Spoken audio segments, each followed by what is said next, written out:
Dungeon Master Mark Humes, who plays D&D with all of his friends. Dungeon Master Mark Humes. Thanks, Tom. Thanks. Welcome back. It's time for High Rollers D&D with me. Yay! Woo! Mark Yay. Humes. Yabba, yabba, I'm the yoo. DM. I'm playing with my good friends. Here they all are. Oh, It's Rhiannon. It's Tom. Hello. It's Katie. It's Trot. It's Kim. Couple of things. Katie's wearing a wig. Rhee's got a cold. Saying those things right now so people aren't like, "Has Katie dyed her hair?" Like, "Oh, is Rhee unwell?" I dye it every week. Yeah, Just I know. ruined my immersion there, guys. Seriously. I know. Completely ruined. Completely ruined. Sentries a Trot, bit summed up this week. you right there, Trot?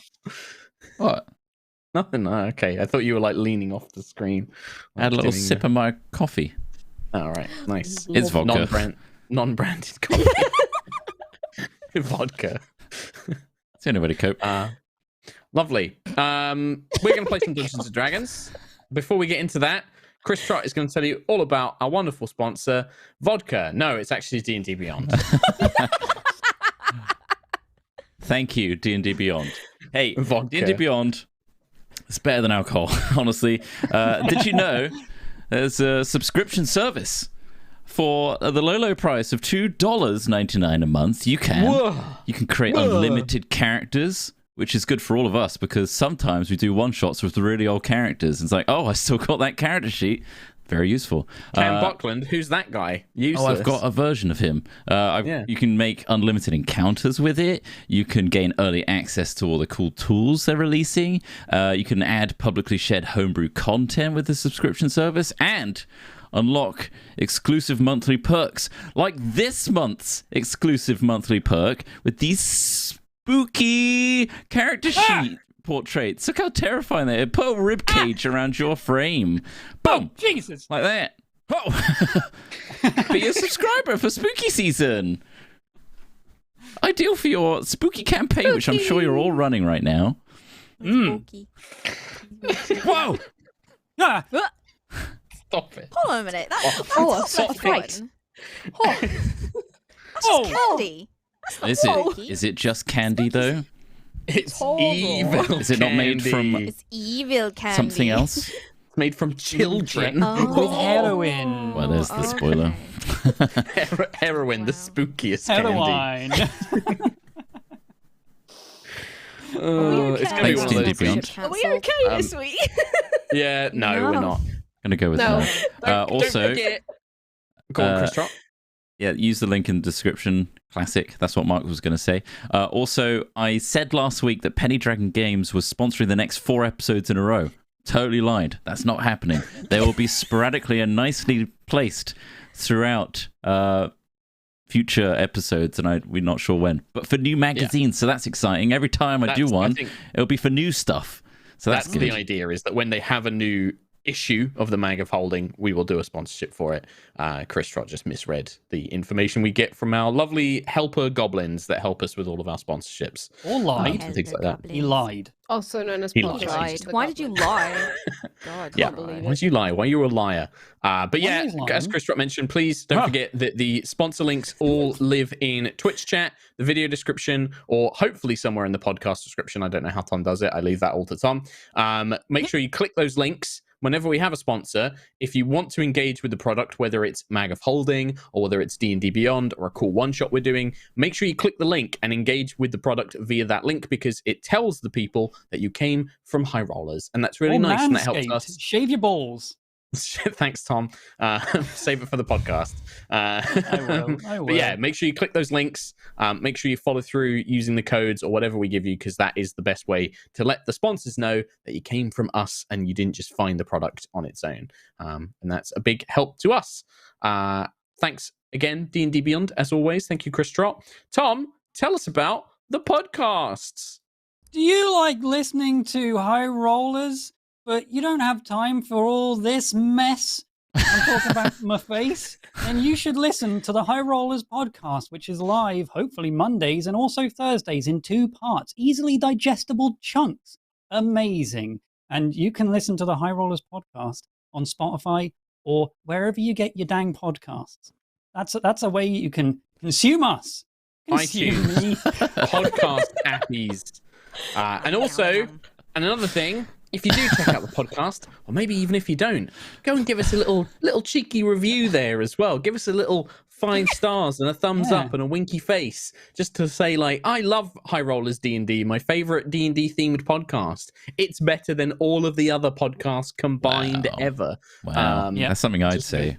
Yeah, it's certainly better than Hat Chat, Triforce. It's better than all of those. Pitch Please. I mean, it's not even on the rankings. Much better than Pitch Please. Oh it's my much god. better than Pitch Please. Wow. But yeah, go and give the podcast. Pickaxe. Oh, you went there. That's the place you went. We did go there. Yeah, we did. Part of the Pickaxe Network, proudly. Pickaxe. Oh. Rhiannon's desperately trying to hide. You know that you've done something wrong when Rhiannon's the quiet one. When Rhiannon just is like, I can't do not laugh. observe me. If I laugh, I start. Oh, bless. Oh no. Oh. Coughing. Oh, it's bad. Oh dear. Coughing. Wheezing. Wheezing. Anyway. Wheezing. So yeah, go and Mute check out us, the Ree. podcast. Just mute us. Give us a review. And the last bit of self-promotion, plugging, trying to get us to hit those big old milestones. We are 539 subscribers away from 100,000 on YouTube. Come the hell on. This is a big deal because we want 6 fucking plaques to go behind us. You can We want buy it to them, live god damn there. it, and we're going to do it. We're not a real You YouTube can buy channel them. unless we've got 100,000, right? It's According not to the wrong. algorithm, we're not put it there. Yeah. What are you doing? Yeah, you watching this from your disrespectful. trending I've got this list? app Don't ready lie. to go. Don't lie. You're not in the I hope trending they still list. do. Disrespectful. I hope they still do it when you hit 100k that you can buy extra plaques. I'll would go suck down if we only there got and one. I'll steal blank plaques. I'll go to Mr. Engrave YouTube. them yourself. I'll take him hostage and be like, until I get 5 more High Rollers D&D 100,000 subscriber plaques. It's over for you, Mr. It's YouTube. Miss You're done. YouTube, actually. It's Susan. into That's 6 right. pieces. It's Susan. I'll get Susan, and I'll threaten Susan to make 5 more YouTube plaques for us. Yeah, it's time for a community rise up. Those go so Premium well. content right I'm here. going to set stuff on fire. Right. Oh, he's off. Yeah, I'm done. Oh, right. no. With that, I don't believe there are any more announcements unless anybody else has anything to mention that I've forgotten. Down with Susan. Wow. Let's not take it too far. Well, we God, have to yeah, get the a plaques Mission first. Impossible. Imagine that there's like all the plaques are stored in like a sealed like security vault, and I have to Tom Cruise Mission Impossible down on a rope wire to start stealing all the plaques. That's what's going to happen if we don't get them. So, We don't toast. do that. Toast. With that, let's play some Dun-Duns and I'll do your recap. That's a reference.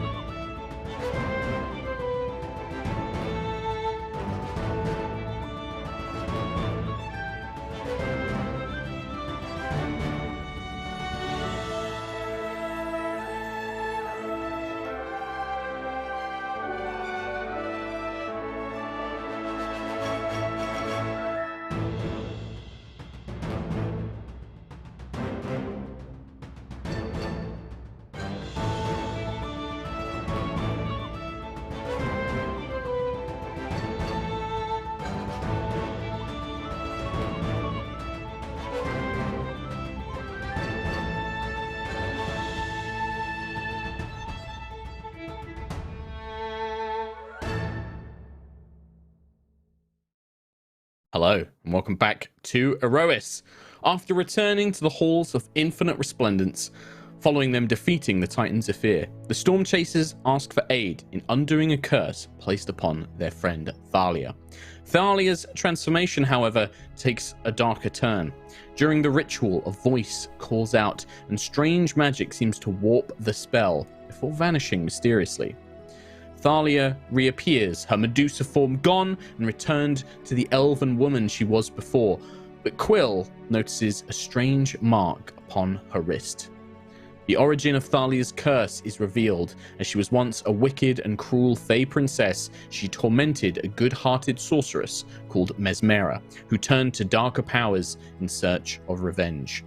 Cursing Thalia, she then took over Thalia's home of Heartspire and cleverly weaved a second curse should the first ever be broken. And now, a deadly disease spreads through Thalia's body that will kill her in time, if not undone, or if a way is not found to undo the magic.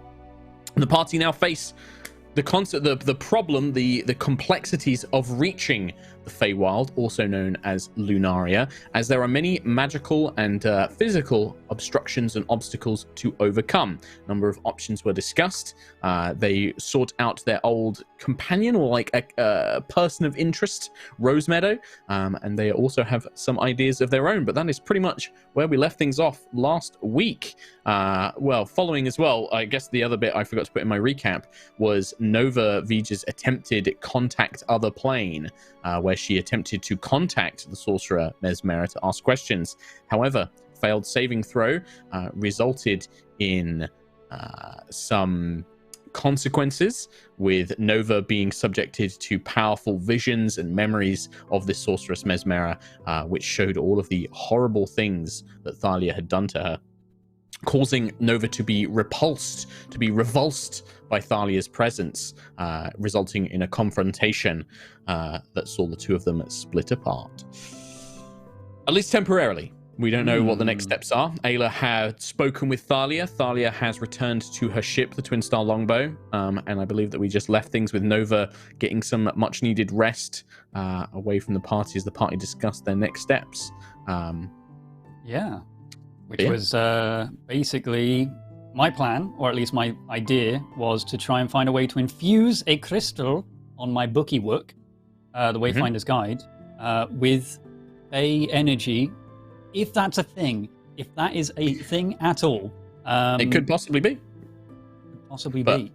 That is something that you will either need to think of something that you think will work, or you go and do some research or something like that. I know that there were plans. Nova wanted to inquire into finding another sequester scroll to see if that could at least help as an emergency measure.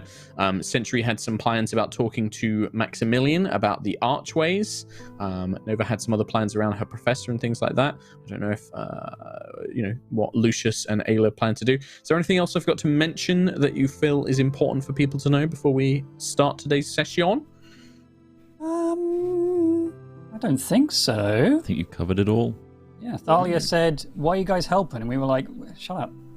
Yeah, basically, yeah. That was the classic kind of like, to make it 100% clear, if you are either a new viewer or maybe if you missed last week's episode, Thalia has made it very specifically clear that she was a very awful person, and Nova's witnessing of these events included, things like this sorceress's home being burnt down. I forgot to mention one thing. Well, it's a slight retcon. It's a retroactive ad. You would have felt, Nova, that part of that process of her home burning down. Mesmera had like wings. She had like kind of like fairy wings, and they were burnt off basically by the flames. Again, just to kind of like really kind of ramp it up. Oh, it wasn't bad enough. Thalia bewitched and ensorcelled Mesmera's lover and took him away from her.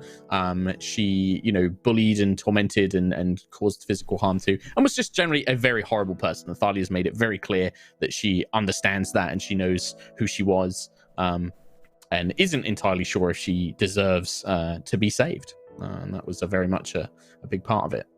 It's only really Nova that knows that. All the rest of us know is that Thalia has told us that she's been bad. She mentioned that she had done some very awful things and things like that is what Thalia specifically said to you guys. But it's that classic thing, right, of like somebody saying, "Oh, I've done some terrible things in the past," and then actually, as Nova has now experienced it from a sort of like perspective of the victim. I thought she was just talking about stealing like a dip dab from a co-op or something. Yeah, no. From Lucius's perspective, it's similar to when he was a kid and he dropped Daddy's favorite mug and blamed it on Moonstar. Oof. Yeah. You monster. Awful stuff. Although saying that, Lucius, is he's fine. He hasn't done anything wrong. Well, I was gonna say he hasn't done anything wrong. He's maybe somebody who would understand what being the victim of young, as a young boy, he was bullied as well. Like he was tormented by peers who then, were different people. True. That's a potential thing. So point. Yeah. Would Quill not have seen it though? Because wasn't the story played out in the Wayfinder's Guide? No. The story was very in the Wayfinder's Guide, Quill used it to understand the curse, and so the details only really reflected the curse itself, which was told through this very allegorical story called The Cruel Princess, about a cruel princess who gets what she deserves by a sorceress, with a living shadow who is her friend and helps her devise a curse that ultimately kills the cruel princess. And that was what the book explained. But it didn't go into any of the details about Thalia's specific actions or, any of the actual, I think I might have put in the book that there were things like there were scenes of like the good sorceress's house being burnt down and stuff like that, but that was about it. Yeah. So with Quill's crystal idea, explain that in summary again. So I want to, because I can use the Wayfinder's Guide to teleport to places I've been before and have attuned the crystal to. I want to find a way to almost pre-attune it to, I guess I wouldn't have any control over exactly where it would go, but just the ability to go to the Feywild as a plane by infusing it with Fey, scrunch up some fairies and just slap it into the crystal. Get Rosemeadow and just take her entire life essence and distill it into a crystal? Yeah, you could suck her dry. Yeah, certainly could.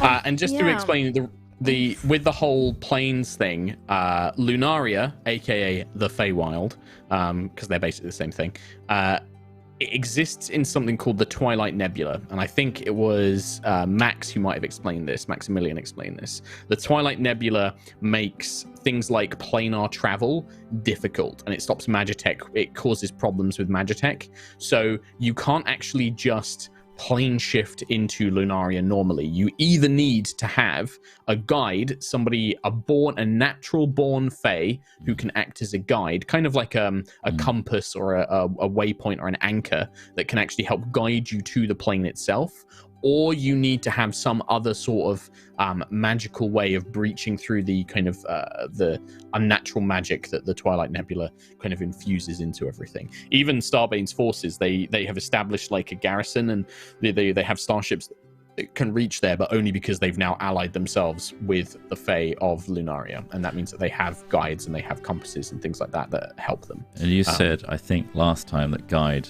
is not necessarily the correct term for it. That the guide themselves is not necessarily knowledgeable about the direction. Yes, exactly. They just need to be somebody who is. Guide is like a very who is from Lunaria, who is a natural born Fae. So like compass. A summoned Fae creature wouldn't work because they're not actually from that plane. You're conjuring them out of air, for example, like you're conjuring them from magic. But yeah, the person doesn't necessarily need to be aware of their nature or where they're going. They just need to be from the place. Okay.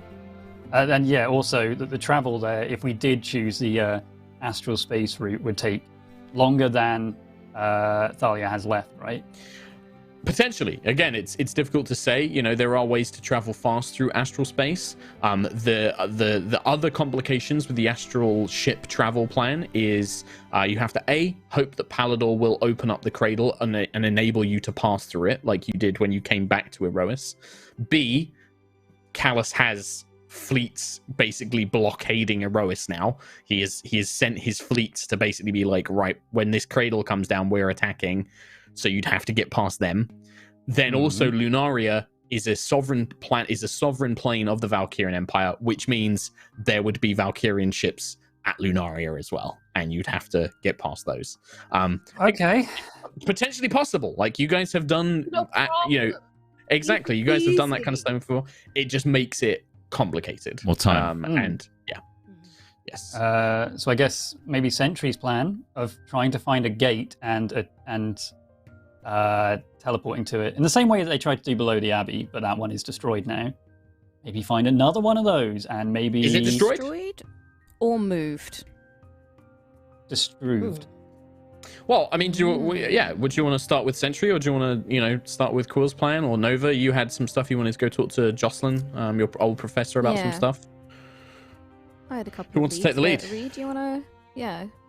Reed, do you want to go first? I don't mind. Can do, I guess. Sure. Yeah. Yeah. It's probably easiest because Max is here on Horizon, and Jocelyn can be is as well. But you can go and find Max. Him and Valor have now been given a sort of more leeway to move around Horizon, although they are carefully watched by the Horizon Guard. They are kind of kept under surveillance, but they are allowed to kind of go about the place. Max is still tattered. You can still see that, like, he isn't shaving, so like he started to grow like this kind of almost like flickering embers beard, like that's starting to come through, like almost like the hairs are softly glowing, so it kind of gives this look of like campfire embers kind of thing. His hair, this kind of like flame like hair, is growing longer.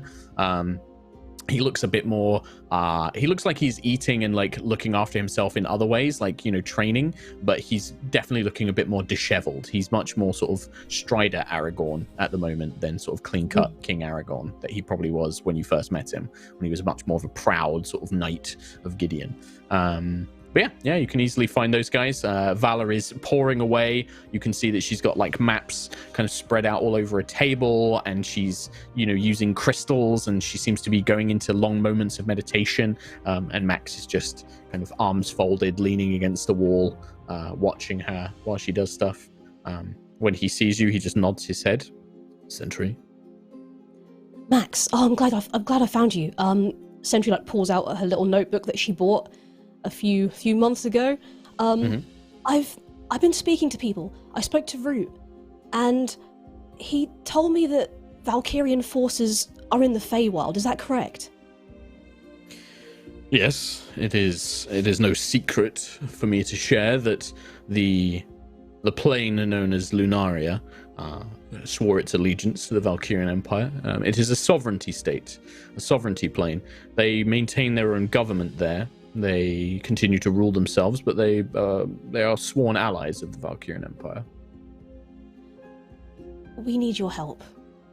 You saw what happened to Thalia. Yes, I'm aware of your pirate companion. And I understand if this is information you maybe don't want to share, but we're running out of options. We need to get to the Feywild. Do you know of any way to get there? Any archways on Aerois? There must be some set up. We've encountered one. There must be more. Do you know of any more? When you say the word archways, there is definitely, Sentry would be able to pick up that there is, there's a twitch in his face. He shuffles on his feet a bit more uncomfortably. The ways that I know that you would reach Lunaria are via an astral vessel. I am not a particularly talented magician. I do not know much about teleportation magics, but astral vessels can travel there. The Twilight Nebula makes it difficult to navigate. One must have somebody connected to Lunaria to accurately travel there. As for archways, I am still a Knight of Gideon, Sentry. I am not an ally of Aerois. I've told you this. I can't give you any information that my Emperor deems a military secret. I'm sorry, but I won't share that information. Yeah, I'm sure that you care for your friend greatly, but she is just a pirate to me. I still have my vows. She's not to us, Max. She's really important, and the more people we have around us, the more we can keep Valor safe. Do not try and use Valor as leverage in this matter. I do not believe that this woman has any interest in protecting Valor. I'm She wants sorry, to protect Sentry, all of but us. you are asking me to give up information that I'm still a soldier of the Empire. I will not betray that trust. The knowledge of the archways, whatever you know, I cannot offer you more. I He just kind of understand. resolutely stands there. I mean, there's definitely, Max is not a heartless person. I think, again, you can tell that, he doesn't like saying this to you. I think that's very plain. He's not happy that he's kind of stonewalling you about this, but there is something which is making him stick to this. There is something very important to him that means that he's not willing to share this willingly, or certainly we're not as things currently stand. Maybe if circumstances were different, maybe if you said the right thing to him, or maybe if you could convince him in some other way, but just for the sake of helping Thalia, you don't think Max is going to share any information that he may have. I appreciate your honesty, and I know it's difficult for a knight to break their vows. I'm glad you understand it. I know that out of everyone, you are perhaps the one who would understand it best. I'm in a difficult position here. I'm not your enemy. I know that you and your companions fight for things which are good, which are true and valorous, but you still stand in opposition to my emperor, who I still believe in. We share a common goal in protecting Valor. And I believe that we share a common goal in doing what we think is best for the people of not just Aerois, but all worlds.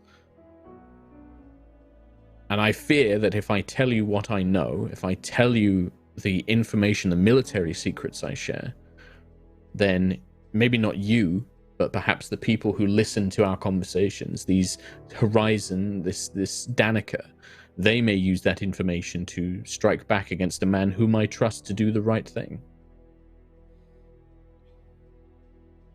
Is there nothing I can do to change your mind? We wouldn't use it against you. We just want to help our friend.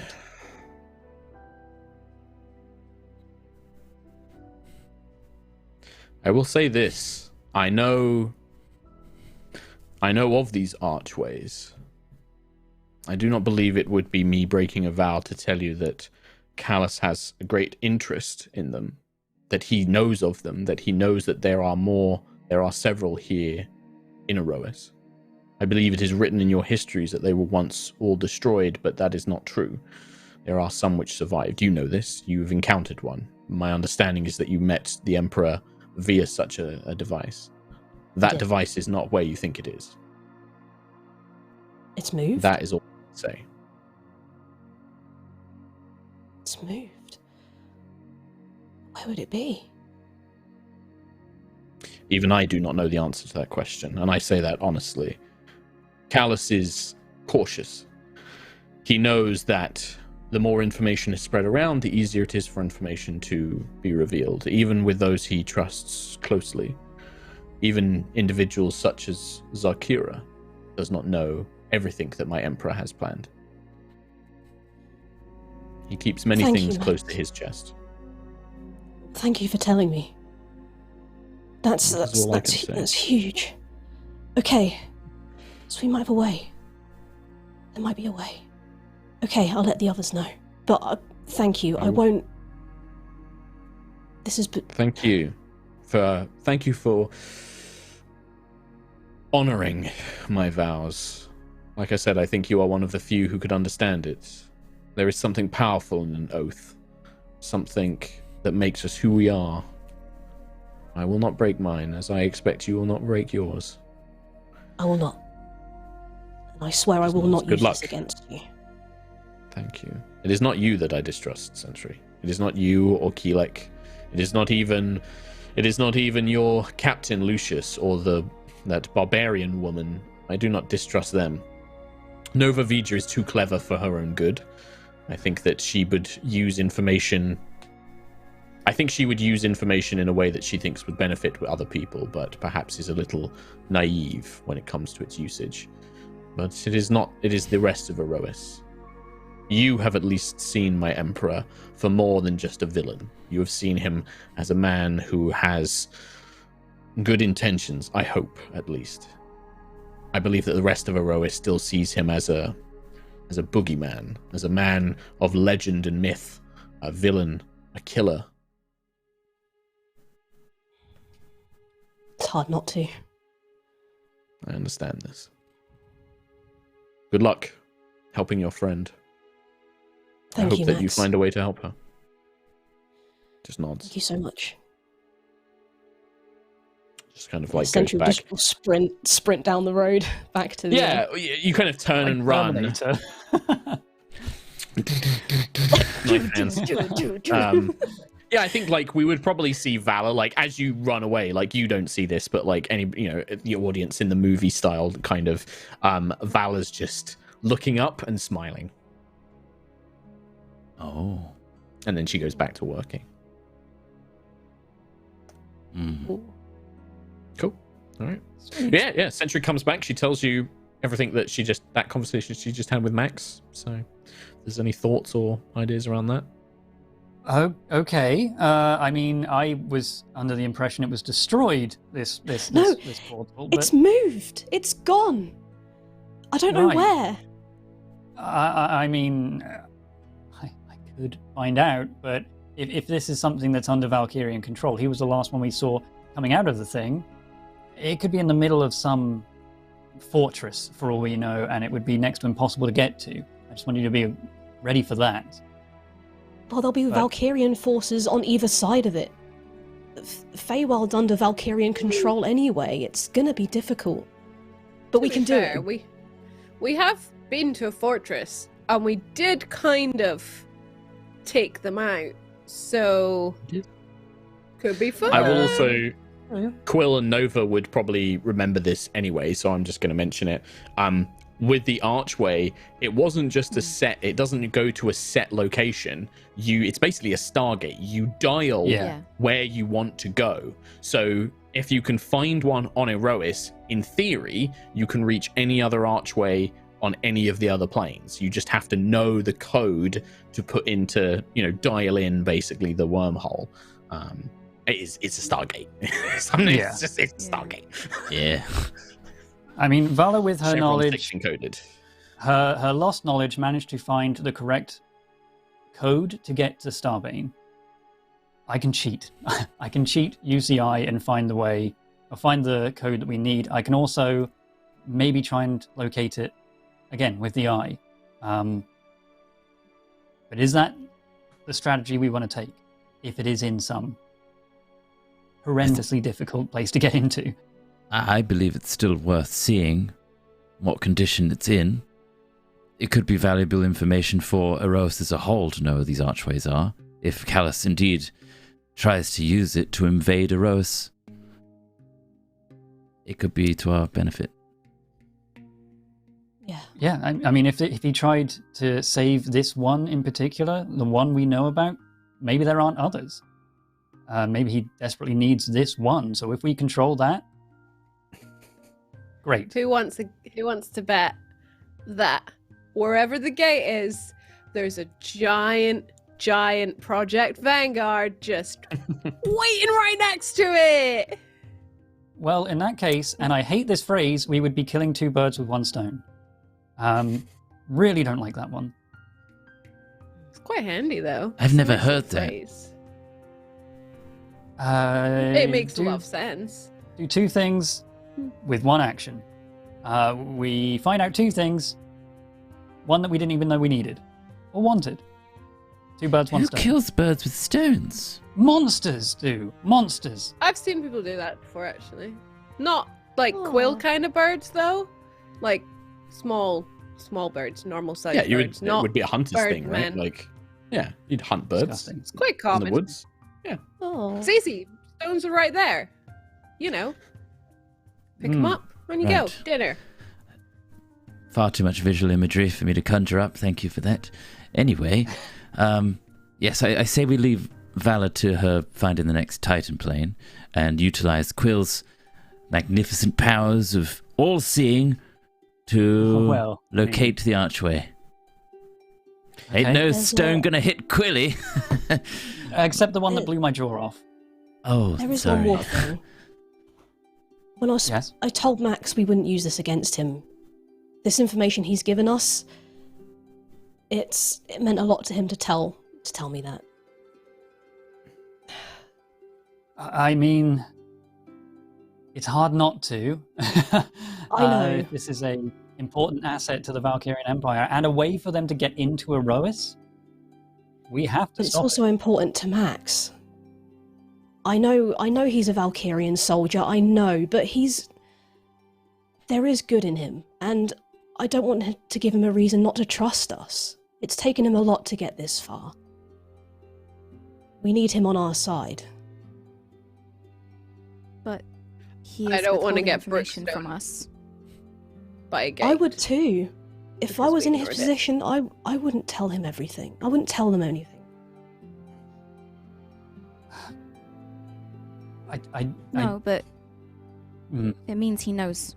He knows more. He does. He knows something about the archway. We know it's been moved, so I'm trying to figure out if it's still on Aerois. That's enough at least. Well, he's getting onto Aerois somehow. Did someone not say that? He's definitely getting in somehow. That's a way to do it. He's done it before. That gateway is his way to our world. The same way as it's our way to piss off to some other Fey place. So I do think there are other gateways. I was reviewing my notebook and I remember that we were told once that archways were built from ancient Ganassi technology and knowledge. The person that told us that was in fact a ghost, the ghost of Rose Hall. If you remember, she was going to teach me a ritual to contact her friend, partner, prince that looked a lot like Lucius, Prince Swiftsong. Contact him whatever planet he was from. So there is a possibility there. There is also another possibility because we were told recently by my professor that the Ganassi have built a planar archway recently.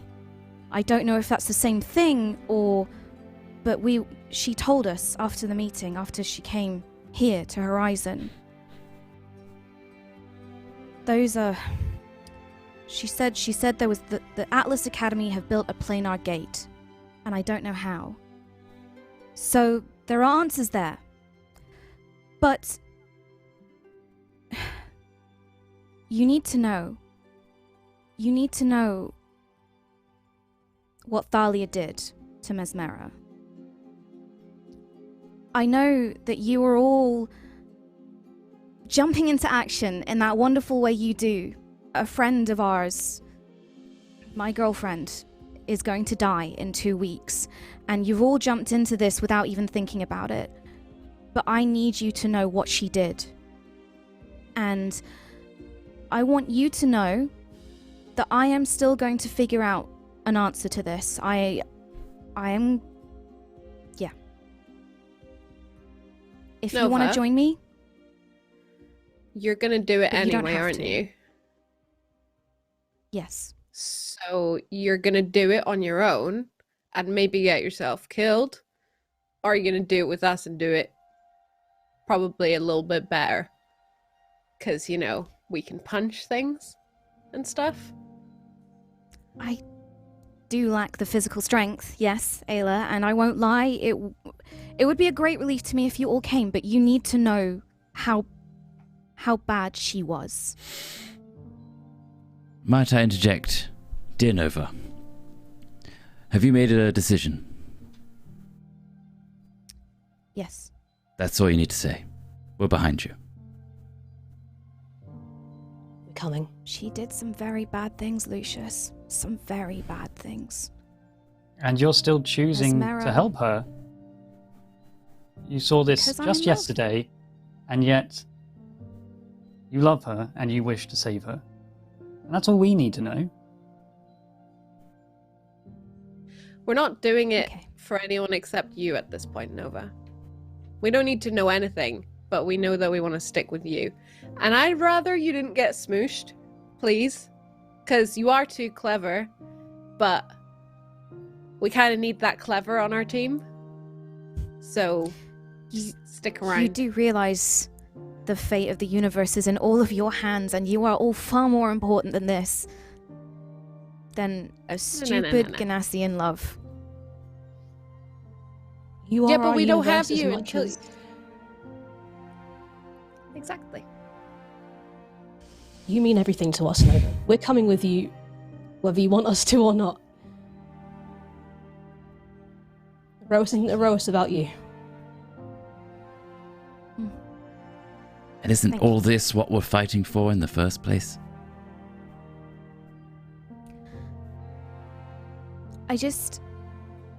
When we see Mesmera, know that she has a very valid reason for this.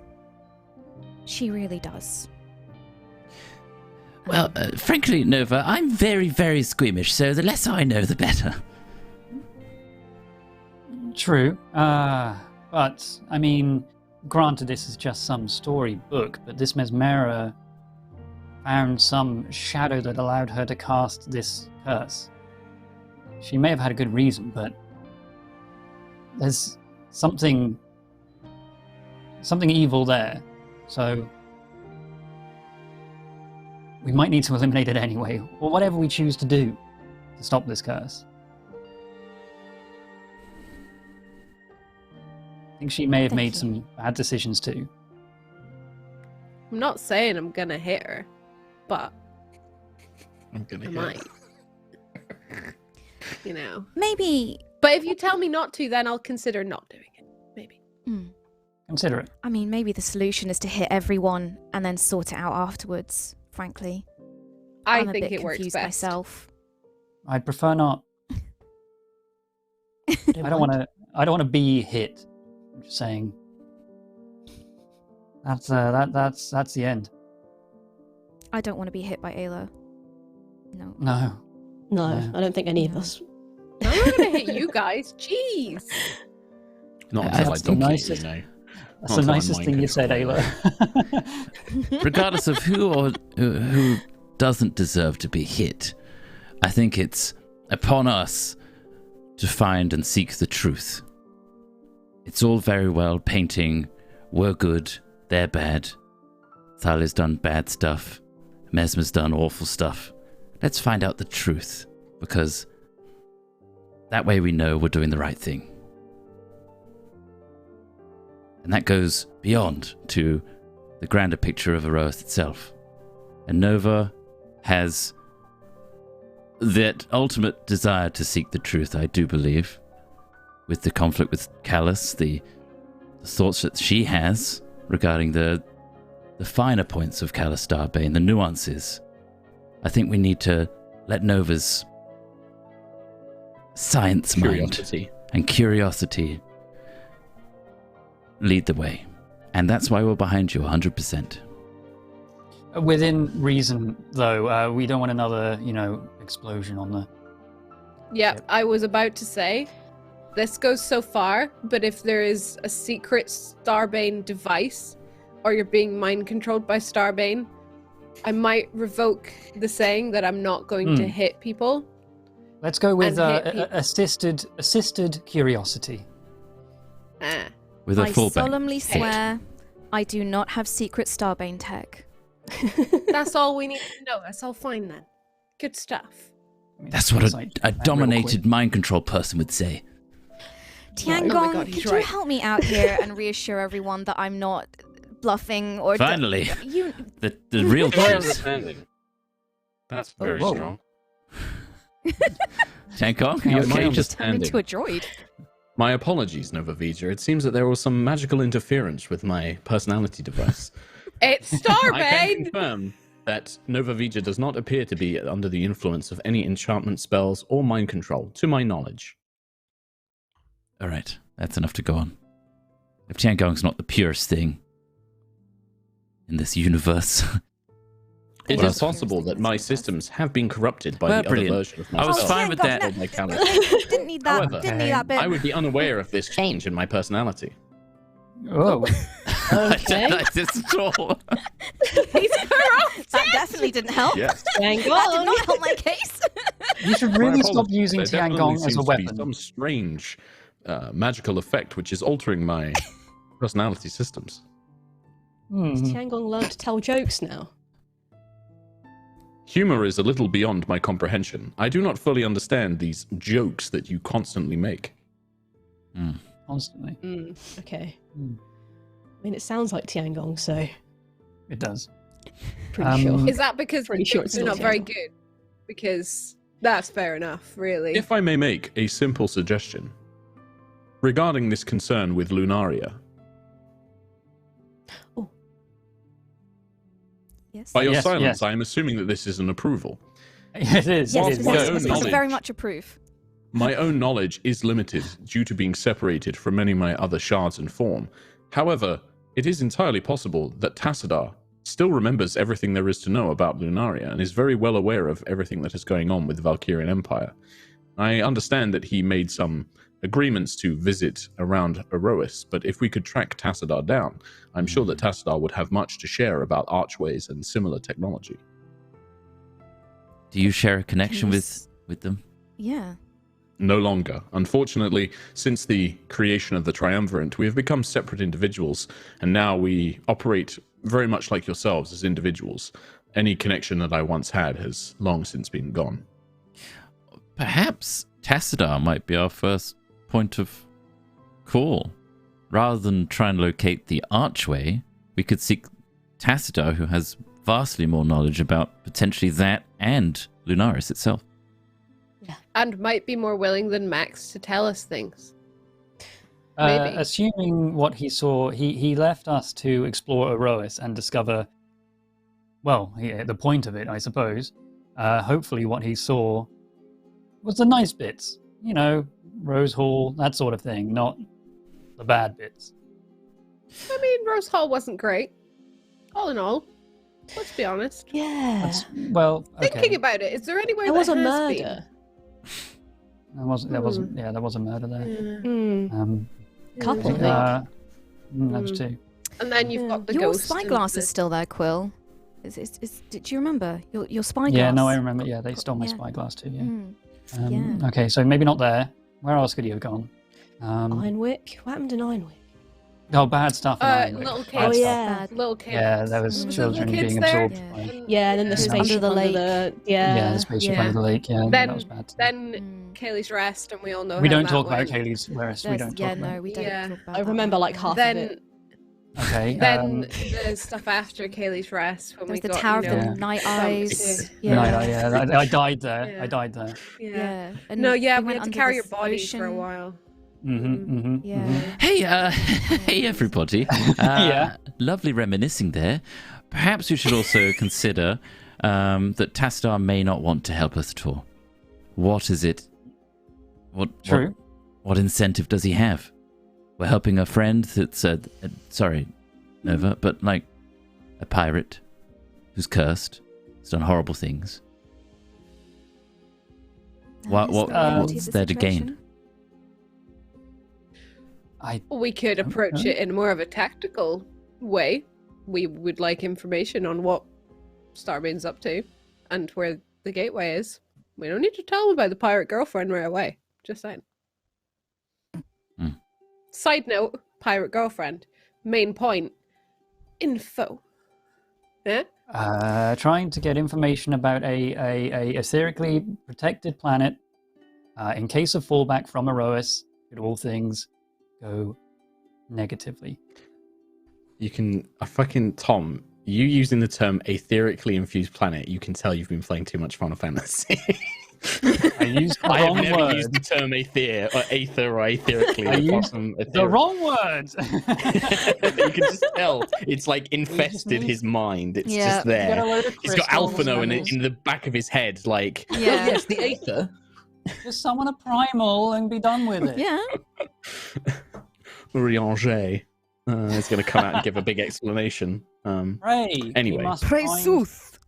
Pray, Well, pray. you guys sound like you've got a bunch of different things that you want to pursue Yeah, because fair few ideas. Nova wanted to talk to Jocelyn about Rose Hall and the archways and all that stuff. You've got Tassadar, which was Tiangong's suggestion as well. And again, might not yield anything. It was just that was what Tiangong would think of to suggest. You've got Quill's Eye. You can always use as well. You might have other spells. Those of you who can cast spells may have things that you can ask or inquire about. I don't know. I could do contact out of the plane again. Why don't I do that this time? Gonna ask Kadar. Hey, Sure. bud. He knows a lot. Please do. Much higher chance of Indeed. failure for that, I think. Have a little catch up, see how he's doing. Lucius suggests Quill uses the eye to find Tassadar. To find Tassadar, not the portal. Interesting. Yeah. Because I am so ready to use this information against Max. Because it seems like the exact kind of thing we want to stop, right? A portal that Valkyrian Empire has under their control straight into Aerois. And a paladin that we like versus a portal into Aerois. This is Tom speaking, not Quill, right? This is Tom Hazel, the player. Yeah. I'd love to see Sentry's reaction to Quill using that information when she specifically said not to. Yeah. I'd love to see that. I pinky promised with my bro. That's his oath, though. It's Bruh. his oath. It's not yours. Sentry's got Technically, her own we dude. utilized the Yeah. information that he very sparingly gave us and didn't even break his vow for. So we're not doing anything wrong. Okay. Just zone of truth. Sure. And that's But Chris at the same Trott time, speaking, not Lucius. He won't give us any more information ever again, that's for sure. But This is why Okay. I love people playing paladins because, like, everything you're saying, absolutely logical, makes loads of sense. Paladin oath shit is just like, nope. Like, nope. That's not honorable. That's not fair. You promised you wouldn't. You promised you wouldn't, and he gave you a code of honor. Oh, Pinky lol. promise. Yeah. From one paladin to another. Yeah. Paladin Big deal. pals. let's Paladin find pals. 2 dragon eyes with the power of the ether. And, No! Okay, I'm going to use the eye of the storm. I'm going to use my dragon eye of the storm, and I would like to ask, where is Tassadar currently? Okay. Shit, it's going to show me the ship. isn't it? That's going to show me the ship. That was also called Tassadar. I mean, yeah, like, I think that the eye you see, and this spends a use of the eye because it can answer it. The eye clouds over, you see the grey mist, and you see a flicker of images. Like, you see like a TV channel that's changing the images too quickly. You can just about take in snapshots of the scene. You see the ship, the Tassadar. You see the interior sort of engine chamber, the power reactor, where you see the staff form of Tassadar, like his natural, or the weapon form, sorry, of this kind of blue-black crystalline staff in the power core. You see the humanoid version of Tassadar walking around the ship, the Tassadar, like helping run science experiments and like writing magical theories and stuff like that. Then you see a slideshow of Tassadar around Aerois. And it all seems to be that this is like happening in the present. Like, he is literally, in 1 minute he's like observing a mountain range in Voxar, and then in the next one he is watching a bazaar full of people in Zifena, and then the next one he's trekking through the woods of El Seraph and like noting down the foliage, and it's just like this. He seems to be So pretty he's- much like loads of he's places everywhere. all at once. Not everywhere. You don't quite get. He's not like Right. in the room with you. Like, there isn't enough things, but he seems to be in like many places at once. He's just taking in a little bit of everything all of the time. Okay, in that case, how do we find... All right, I'm going to say this as Quill this time. He She's gone. is... Tassadar is experiencing all of Aerois at a breakneck pace. He is here, there. He's probably gone to 10 different places in me saying this. I don't know how we can track him down into one spot. But but he is teleporting everywhere. Well, sorry. Yeah. I mean, I don't know how to stop him in his tracks. I'm not the smart one. It's not. I don't know. Bad suggestion. Maybe maybe I can try. Can I try and cast Scry and do a little Scry on him? Yeah, Tassadar gets a saving throw. It's a magical effect. I mean, Unless I he's guess willing, right? I guess I'll roll a dice. A Technically wisdom. has Wow, that tone of voice really fills me. Well, he with gets optimism. advantage. Even with an saving 11, his throw. result would be something like 30 or like 27 or something like that Cool. on a wisdom saving throw. So I beat yeah. that. and he like you can feel that he's just like, no, don't look at me. Like, no, no scry. Just like waves his hand and is like, no, go away. Doesn't know who cast it though. That's the problem. Doesn't know who cast the. Oh, I the scrying see. spell. Okay. So just your understanding of the scrying spell is Tassadar would sense that somebody was trying to scry on him, and he just went like, no, go away. Oh yeah, if they know you're casting it, they can fail the saving throw voluntarily. Okay. But he doesn't. Okay, fair enough. Quill, could you perhaps send him a message? Okay, I could tell him to stop in his tracks and appear before us right now. I think he's more the try that. asking kind. But That was he's quite definitely not a- forceful. Stop in your tracks and appear before us now. I mean, I'm Yeah. trying to find a way. He could have appeared in this room for like a second just then, and he still carried on. But yeah, I will send him a message. And Yeah, what's the it message? is- A nice message. Sorry to bother you on your vacation, Mr. Tassadar. Please okay, can you come and okay, say hi? Okay. We miss you. That's perfect. Huh? That's very cordial, very polite. Working on my friendship. It was great. skills. Okay, That was Tassadar, perfect. hope all is well. If possible, could you drop in on us for an update?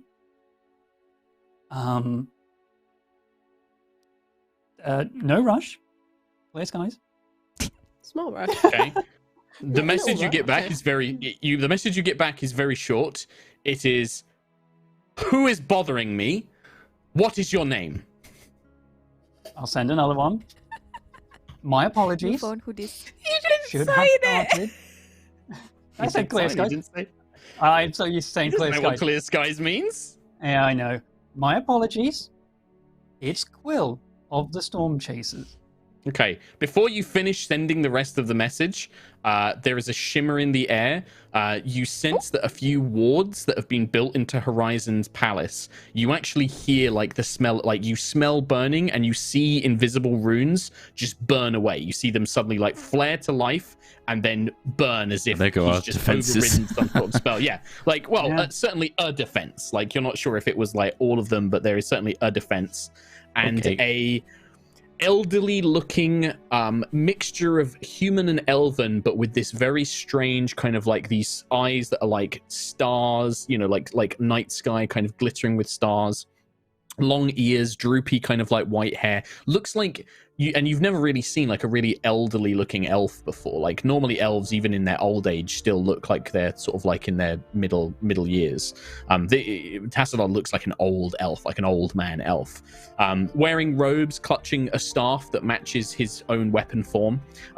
He appears, the only difference is that you can see that there is like what appears to be suntan. Like, he has like lines like on parts of like his like robes, like where his robes you can see like the signs of like a tan line on his You really just arms, went on a like vacay. at his sleeves and stuff.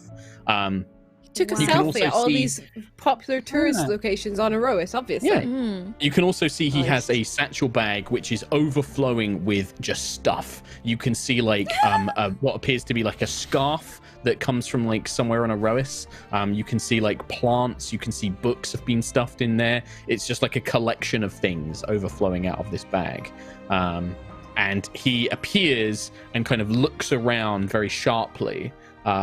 Yes. I remember all of you now. Yes. My apologies. I believe that I promised I would return and speak with you after perhaps a day or so. I believe that my investigations into your world, as well as Callus's plans, have taken longer than I expected. Very curious world. Very curious. I hope all was to your liking. You seem to have gathered many trinkets from across Aerois. Well, yes, exploring a world that is unknown to me has been quite invigorating. It has been centuries since I've been able to explore a world so freely. I've been enjoying myself, taking time to examine its world, learn its histories, learn its legends and stories, learn of its magic. Very curious place indeed, very curious. And what You likely wish for an update on my opinion regarding Callus Valkyrian and the Hadar problem. That is why you have summoned me, yes? Oh, and among other things, but yes, an update would be appreciated. Other things? What other things? I believe I made no additional promises to provide you any assistance or succor regarding other matters. Let's go with the update, and we'll see where things go. I'm very busy, you understand. Very well, I suppose I have kept you waiting. I do at least owe you a brief moment of my time. I've examined your world, Aerois. I've examined your defenses. This cradle, an incorrect and rather infantile use of a term for what it represents.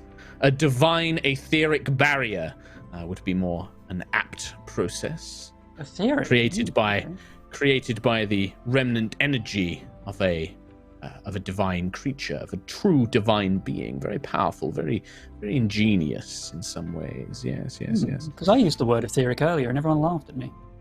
How curious! This is a very apt magical terminology used for powerful magical energies. But anyway, Still, also, this world is not a genuine world. It is artificial. I find that quite curious. Created by this world engine that I believe you mentioned to me before. I've also examined Callus's own strategies and battle plans. He is unaware of my investigations into these matters, of course. I am concerned. I'm concerned with Callus's plan. I'm concerned with his intentions in using this world engine against Hadar. However, I've also examined my own... what is that word you use? You living forms. Morality. No. I have no biases, child. I am Tassadar. I am perfection. But morality. I made a agreement with Callus Valkyrian, and I still believe in such an agreement. In fact, I believe that without the Eterna, the Valkyrian Empire would destabilize. It would become a greater problem. There would be more loss of life, not quite to the same scale as Hadar's. However, it would cost many lives. And as such, I do not believe that the Eterna nor myself can fully divert ourselves from serving the Valkyrian Empire. In fact, I believe that this may be the future of the Eterna, but conditions must be improved. There are many Eterna here on Aerois who are neglected, who have been degraded by this absence of a connection to our wider network. Things must change. But at the same time, things must stay the same. Therefore, I have made a decision. I will neither aid nor hinder your encounters with Callus Valkyrian. I will not inform him of our conversations between us, or that you have your knowledge. And I will also begin to try and persuade the Emperor that perhaps his path is misinformed. Oh, okay.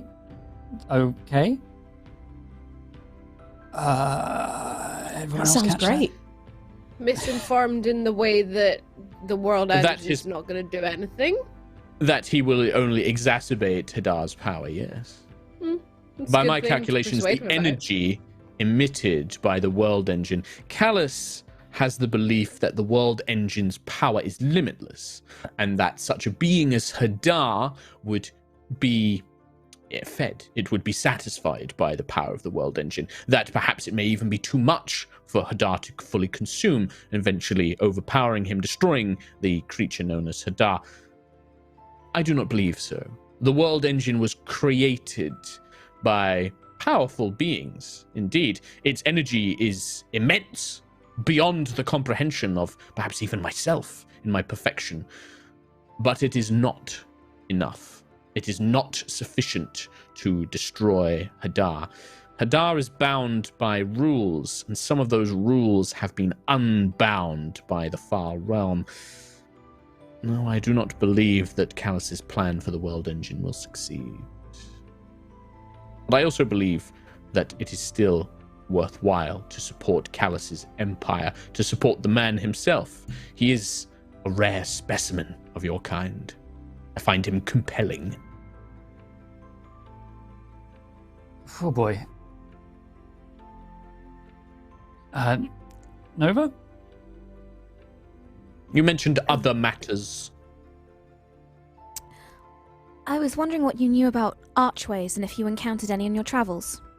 Ah, yes, the archways. The archways, indeed. An old remnant of Aerois' past. It is interesting. They were constructed by Siaska.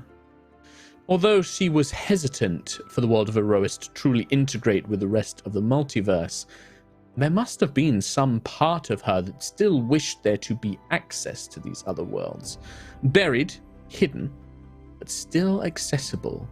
Perhaps it is indeed that this divine being Siaska once believed that perhaps Aerois could be integrated. Perhaps she believed that there could be a way forward for Aerois to be a part of the greater multiverse. But she hid them. From my understanding of your own history, it was ancient Erosians, very early in your planet's history, who discovered these archways. And they saw them as a means to power, to greed, to bettering themselves, or to perhaps understanding the world in which they lived. Curiosity and greed. They opened these archways, not thinking of the consequences, unaware of where they would be opening them to, and thus a war was begun. They opened these archways to demonic realms, demonic worlds, worlds of war and suffering and pain. The demons poured forth, and so your Siaska and your titans and your warriors of old battled against them. The archways were believed to be destroyed, but not all were. Some were buried, some were hidden, some were simply disabled so that Siaska and her titans would not find them. The knowledge of these archways was lost over time, and even I have struggled to locate many of them. Callus has control of at least one here on your world.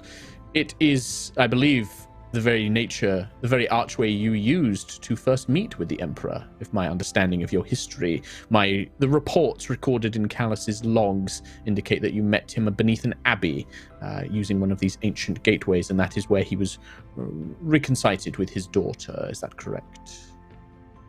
That is correct. Yes, the archway was moved. Callus took it. It was. Yes, he understood that if he had left it there, you would likely find someone to inform of its location, so he had the archway moved. A delicate process, but not beyond the Emperor's powers, especially once he had brought through more researchers and mages to aid him in this. It was moved to a new facility, a remote outpost in the northern part of your world, a northern continent. El Seraph, I believe it is called, a mountainside top. It is a remote outpost, difficult to reach, but a group was sent there, a collection of mercenaries. There were airships missing in the region, and so various mercenary groups were tasked with locating this fortress. They did not know what was inside. The survivors who did find it, however, shortly became familiar with the archway and Callus Valkyrian himself. Some were captured, most were killed. Do you know who was sending these mercenaries forward? Some government of your world, I believe. Okay. I believe one of the sky cities, Cloud Garden or some such. Cloud Garden? One of the 7 sky We've cities. heard of it before. But Yeah, you've heard of it, but Been it's not. Yeah, you've never been there. Okay. Did you manage to locate or hear of any other archways? Despite my perfection, it is difficult. When a archway is disabled, it leaves no etheric trace, no etheric resonance for me to be able to locate and find. I believe that there must still be some. Callus is quite keen to find others. They enable him to move troops, enable him to bring forth war machines and powers to then send across Aerois. But Callus has control of one. That is enough. More would simply make his invasion easier. This fortress in El Seraph, it's not the Shadow Song Pinnacle, is it? No. I believe that is something else. Your own forces, I believe, occupy such a location now. Yes, because that's in northern El Seraph as well. I don't know if you would have been privy to this before you left the ship, but I heard that recently that Vortensar, that the Ganassi and left the Vortensar ship? I have not left the ship. I am still aboard the Tassila. This version of yourself that has graced us with your presence. Yes. It is merely a projection. Yeah. It allows for communication, but my operating body is still fully within the Tassila. So the Tastar is still power. Wait, no, we already knew this. The Ganassi apparently have built a planar gate. Do you know if that's the same construct, the same technology? It is a new creation. This is high classified information. Normally, I would not feel the need to get involved. However, I do owe you. I was late to my appointment, and so I will tell you this for free. The portal constructed in the Ganassi city is a new creation. There is an academy there, learned of a sort, as advanced as your world can be.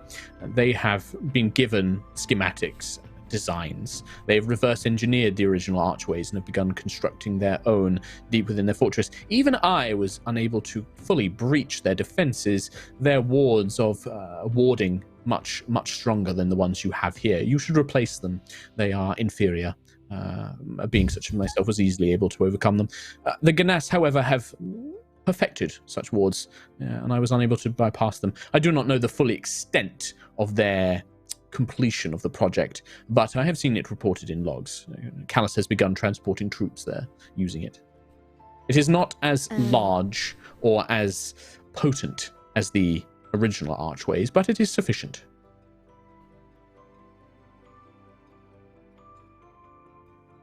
Okay. Wow. It's far more information than I was expecting. Thank you, Testa, for your time. Why? What was you expecting? Surely, if you are conversing with a being such as myself, you should expect the highest level of intelligence and answers and information. Absolutely. Well, Although you said at the start that you were very busy and that any extra information was seemingly out of the question.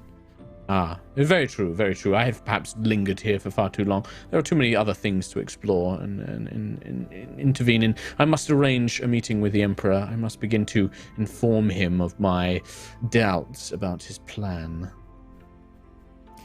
If you do, could you also, I mean, he probably already knows, but just in case, could you inform him that Zarkira has betrayed him and is siding with Hadar? Yeah, this is not as easy to prove. You have claimed as such, but even in my travels, this has not been easy to prove. Your understanding of Hadar, your understanding of the world engine, this I was able to quantify. These accusations against Commander Zarkira, I fear that these are a little beyond my realm. I am not able to confirm or deny these matters myself. Why not ask her? It is possible. I must admit, I am loath to speak with Commander Zarkira. The way that she gazes upon my form, it reminds me of a predator looking at its prey. I do not appreciate being regarded as some object, some knowledge to be consumed. I find her distasteful. She probably does want to experiment on you, yes. Indeed. Indeed. She is a very... I find her compelling in some ways. I'm not familiar with this term. I find her compelling. Really? Powerful. You could tell Callus that she's a bitch if you want. I will investigate the meaning behind this word, and then I will decide if I wish to call her a bitch. She is powerful, and she's very, very clever. I admire her ingenuity. She finds new ways to tap into magical power, to transform it. I find that quite compelling. What I do not appreciate is her arrogance, her disregard for intelligent life. Something that I have found Callus has a great deal of respect for. Still, I have taken up too much of my time. I hope that my answers have been sufficient. If this was indeed you attempting to scry on me, I advise you not to attempt it again. And if you wish to contact me, please inform me of whom I am being spoken by and to the purpose of your nature of query. Okay, I'll be more Yes, to the sir. point next time. Very We good. appreciate your right. We just like... And he's gone. He's gone. Well, he knows a lot, but wow, Yes. he bit of a. I can't say it. He's probably here still. Or now, Yeah. and he's gone. should- He's gone again. You don't know. You didn't get the sense that like he's omnipotent. Like it looks like know. he has a great ability to project himself, or like maybe multiple copies of himself to a place, but you don't think he's like omnipotent. You also don't think that like, given like Nova especially, like you would probably gather, you think that that was really just an illusion. Like you don't think he would have been able to do anything like in this space. You don't think he would have been able to attack you or anything like that. It's just Also, like we he can are- project himself out. We are much too boring for him to keep an eye on. I think in terms of Tassidar's eyes, when he could be going to the Too beach and getting a suntan. I know. Okay. Interfering with Well- his margarita time. Well, in that case, Okay. that opens up some options. Now, Vortensar is certainly a tough option, but it's an option. And the portal they're building is sufficient. Sufficient for Valkyrian forces, certainly sufficient for us. It's certainly concerning. But, yeah, very difficult for us to get in by the signs of it. Tastar couldn't get in. The rest of Aerois Council, are they aware that there's this planar magic being perfected? Probably not. It's probably worth informing. My professor, I think my professor did have a debrief with Danica after Yeah. the arrival. Certainly Danica would know. Right. Whether the other like places like Giselle would know, you don't know, but like because they're currently at war with you and stuff, that kind of tends to put a hamper in those kind of discussions. But certainly Just a little Danica bit. would probably know about it, because you guys have mentioned this as stuff like anyway as well. Okay. However, to send us into Vortensar is, without a doubt, an act of war from Horizon, and not a movement we can take so freely. Whereas Northern Alsarath, some outpost up there, he mentioned Cloud Garden is sending mercenaries out to identify what this is. Maybe that's our next steps, to talk to people there, find out what they know, get more information, try to find the original portal and seize control of it. At the same The next time, problem with that Max's is wishes. we need the glyphs. We need to know the address for Lunaria. When Vala dialed in, as it was to Callus, she knew the address. We don't know that for Lunaria, and I don't know how to figure that out. It would really suck to dial a wrong number. Yeah. We could end It up would. speaking to that demon again. He don't didn't. Yeah, I seem didn't very like him. nice. No. Yeah, no. I believe that area must have a wealth of knowledge. We just need to find it. If they're creating an archway, I'm sure they've got destinations in mind. I wonder if Vala would know. I presume she knew Callus's coordinates from some innate knowledge that was in her, but maybe she was able to see. I feel like the ship. I feel like Callus would have the knowledge in his database somewhere of coordinates, right? Maybe. He most certainly would, but whether he keeps it on Aerois or not is something else entirely. Again, I could find out, though the knowledge I'm getting from the Eye is spottier and spottier as time goes on. But I could try and find out the coordinates from there. I think in either case, we need coordinates. If we go to Vortensar or if we go to Northern Alsarath, we need. If you wish to use an archway, yes, you will need to have a code, a dial number for the archways. Still other options, but I think that is a great time to take a break. You guys can have a think because you still have a bunch of, avenues to explore. Like there's still this, like, is Rose Hall a thing? You still have Rose Meadow. You also mentioned like talking to the Summer Eladrin and stuff like that. Like you still have lots of things. Oh, the Summer Eladrin. Yeah, you don't know. That's what I think. There's still a bunch of stuff that like may either give you information or may be able to like provide alternatives or might lead to nothing. You just don't know. But have a think about what you want to do. We're gonna take a quick break, and then when we come back, we can jump on that stuff. But cool, awesome. Lots of BT things. Dubs. Tassadar is a great character. I hate him. He's a great character. Like, I can't.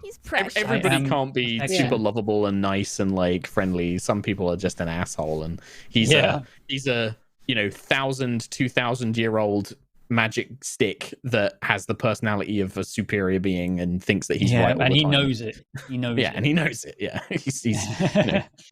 there was a reason that the Eterna were ruled by 3 super powerful Eterna, because nobody would just listen to Tassadar on his own. Like he's too much of an asshole. But he is very knowledgeable, and so they're like, yeah, okay, we'll listen to him about this stuff, but fuck this guy. Wow. Yeah. 2,000-year-old stick that loves butlins. Yeah, absolutely. Nightjar says in the Discord staff that Tassadar is basically early season 1 Raymond Holt with a bit of sassy Holt from later seasons thrown in. Yes, yeah, there's 100%. That was a big. That's a character inspiration kind of thing. Nice. All right. Well, I'm going to read some. I'm going to read some donations while we take a quick break, and we will be back with more D&D very soon. Nice. But firstly, we have the donation from Cloud Engine. It was $250, and they say, "Hi rollers, it's almost 6 a.m. where I live, and I need to go to bed. So won't get to watch live in 3 hours. Go to bed. VOD squad for me, it seems. Go to bed. Good luck and have fun. Rainy skies and a chilly 45 Fahrenheit from Seattle." I don't know the translation of that, but go to bed. Ultima Box Art, thank you very much. They say, "Hi rollers, been watching your VODs up until now, but finally I can join live. Welcome. Just wanted to say thank you for being a great distraction while I was having a rough time in my life. Finally all better now." That is good to hear. "And helping inspire my art. Love y'all and cheers." Thank you very much, Ultima Box. Ultima Box Thank you. Art. Sorry like that. Wow, Dunstan with $250. Thank you very much. Hi all. Just wanted to say I love the content. You make me laugh, tear up, and get so excited for the next episode. Currently at the big meeting at Horizon. I'm so excited for what's next, and soon I'll be watching live. Look forward to it. Some good stuff. And enjoy the next load of episodes. They are real good. Angriest Joker, thank you very much. Hey rollers, hope you're all well. After a year off, I'm back at school again. So looks like I'm on VOD squad for now. That's okay.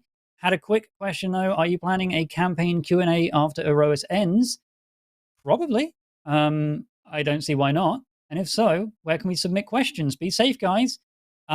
We would, if we did it, and we probably will, there would probably be a section on the Patreon to send questions, but we don't want to limit it to just there. So there'll probably be like a Twitter post or something.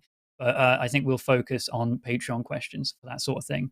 But yeah, don't send in questions now because we've still got a lot to explore and a lot to uncover. Yes. The Dragon King 89 with a full ass hundo. Wow.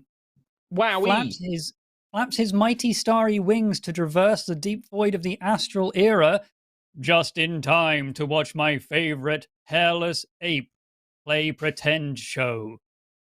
Thank you, Dragon King 89. Okay, I'm glad thanks, Dragon that, King. for all your amazing knowledge and all the things that you could be doing as a Dragon King, you choose to watch High Rollers. Thank you very much. Natalie June Hawthorne. Can't wait to cry when Kim, Nova, apologizes to me, Thalia, for breaking my, her heart. Thank you very much. Frostwalker, thank you very much. I don't know if Nova needs to apologize in a sense. Like, maybe, I don't know. I'll see how Kim thinks about it. But, like, I'm like, no, I think being kind of initially, like, really horrified by all the horrible things Thalia did is kind of okay. Kind of sitting in her brain there. Yeah. It's just comeuppance, I suppose. Frostwalker 87, thank you for your donation. Law Shu with a $30 do. Hey, High Rollers, long-time VOD Squad listener. First time catching it live. I love the energy of the High Rollers table, and you've all been crushing the roleplay lately. Can't wait to see how this epic arc progresses. You're doing a fantastic job. Thank you very much, Law Shu. What a very nice message. TY. Fat42506. After 4 months of VODs and podcasts, I finally caught up. Part of the live squad now. Welcome. Just wanted to say thanks for giving me something to listen to during my job or something to watch at home. Really love your streams. Keep it up and clear skies. Thank you very much, Fat Thor. Hope you're enjoying Fortnite. Kirsten Salumia. Hi, nerds. Thought I'd drop some of my vacation money to give a quick shout out to my fellow mods. They work real hard each week and deserve some love.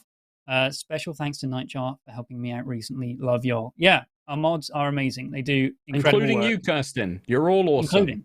You're all awesome.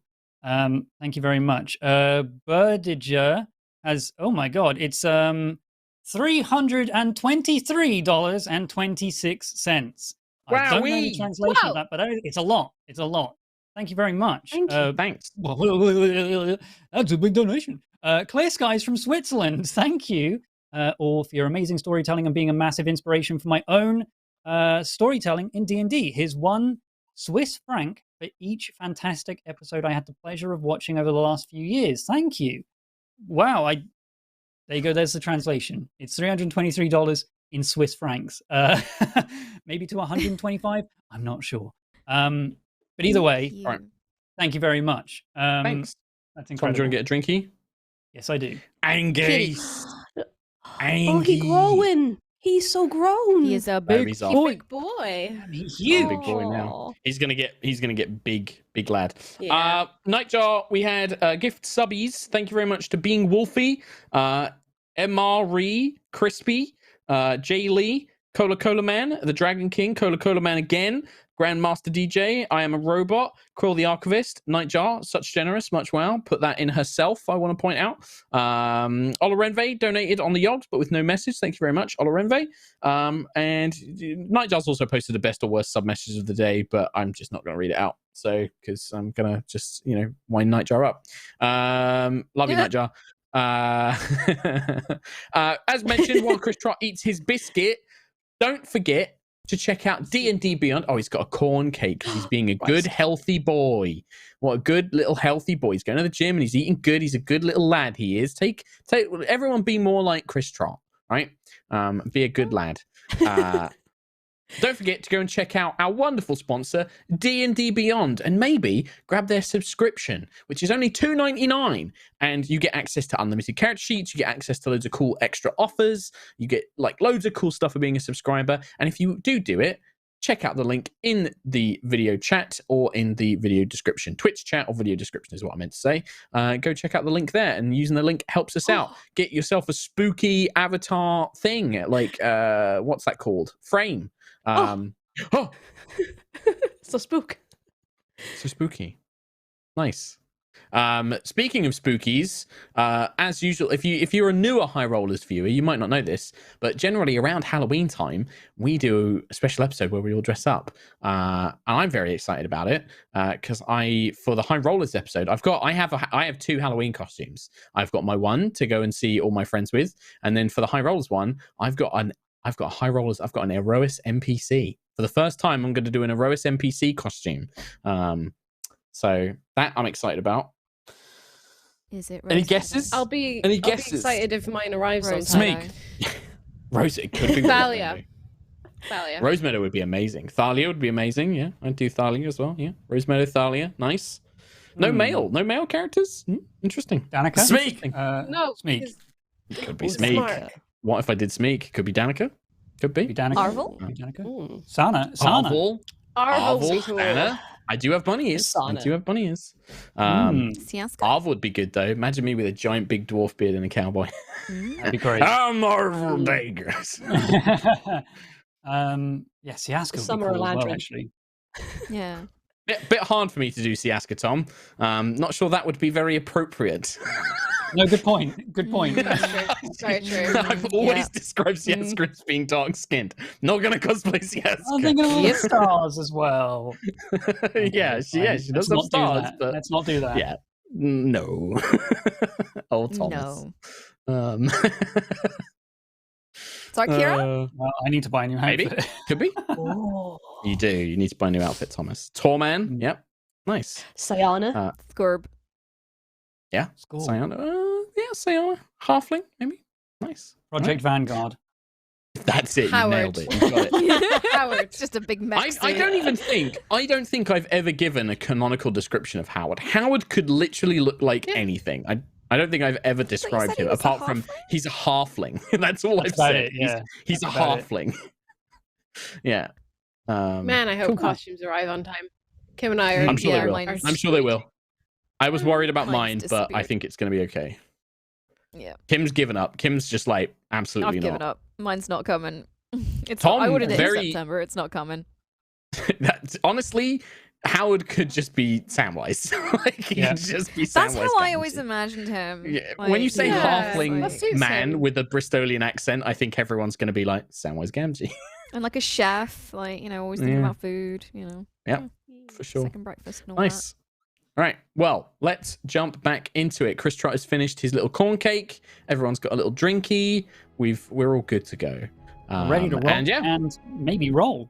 If throwing that's it on back the to you cards. guys. I don't even know if we're going to roll dice today. We'll see. We throw it back over Okay. to you guys because you still had a bunch of stuff that maybe you wanted to investigate and think about. So Yeah, I mean, there's still the idea of infusing the book, but I mean, it feels like Yeah. we've been given so many Shake, other. shake Rose Meadow. Just Yeah, I will, and I Like always say Meta. this. I am not like if I have a character like Tiangong suggesting that thing, Tassadar like that is not me trying to tell you this is what you should do. That is me just putting another option on the table, right? Like I'm not Yeah, trying to no, lead sure. you in any way. The Wayfinder's Guide idea is as valid as any other idea. I don't want you to feel mean, like I'm trying to however- push you into a direction because I'm not. the stuff that Tassadar was saying sounds cool as hell.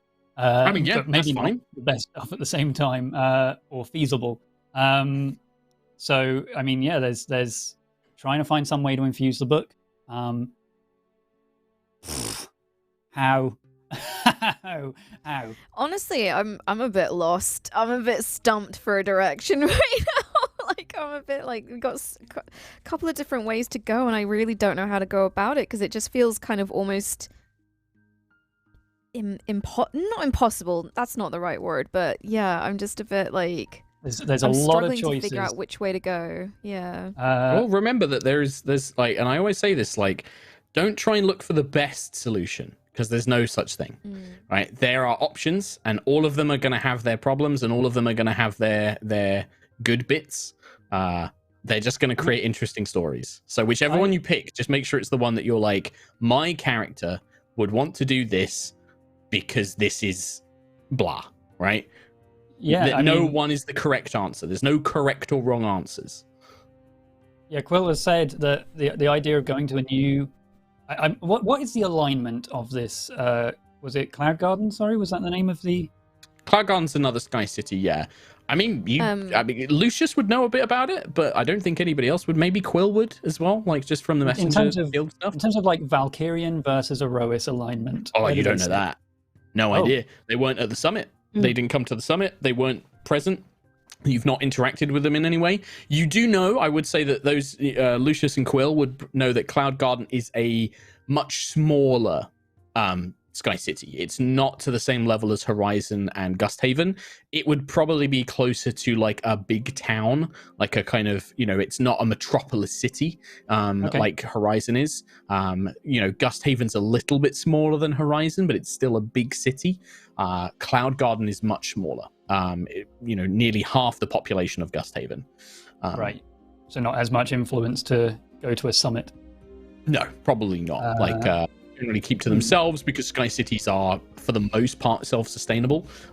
They just kind of float around and they do a bit of trading with Ethereum and stuff like that, and with the Lowlands, but they kind of stick to themselves.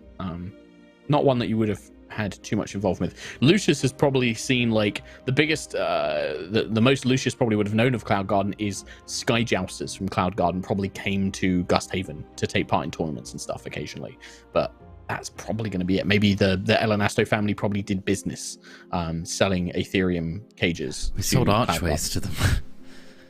God. Wait. Yeah, there's not much there. Have we still ruled out the idea of killing and distilling Rose Meadow's essence into a crystal? No, we keep returning to absolutely it. not. Rose Meadow is still an option. You didn't quite, when you spoke to her last week, she had no idea really what you were talking about. You're not even sure if she is from the Feywild, but she certainly, like, nobody seems to know where she's from. Like, it's like a big sort of like, okay. It was like when he said, "You're a wizard, Harry." I'm a what? A what? That was what it was like with Rose Meadow. You're from the Feywild. I think we can put a pin in Operation Suck Rose Meadow Dry. That doesn't seem to work. Or maybe it does. Maybe it does. But how does everyone feel about Cloud Garden? Sounds nice this time of year. With what purpose, really? They are sending mercenaries to Northern Al-Saraf to an outpost, the one that is potentially holding the original portal that we found under the Abbey. Only downside is we would be going there as mercenaries, and Max pretty much said, "Oh, come on, dudes, don't." So we'd pretend to be a cloud top mercenary and just kind going of there for infiltrate. information. See what they know. Like, they're sending mercenaries out there for a reason.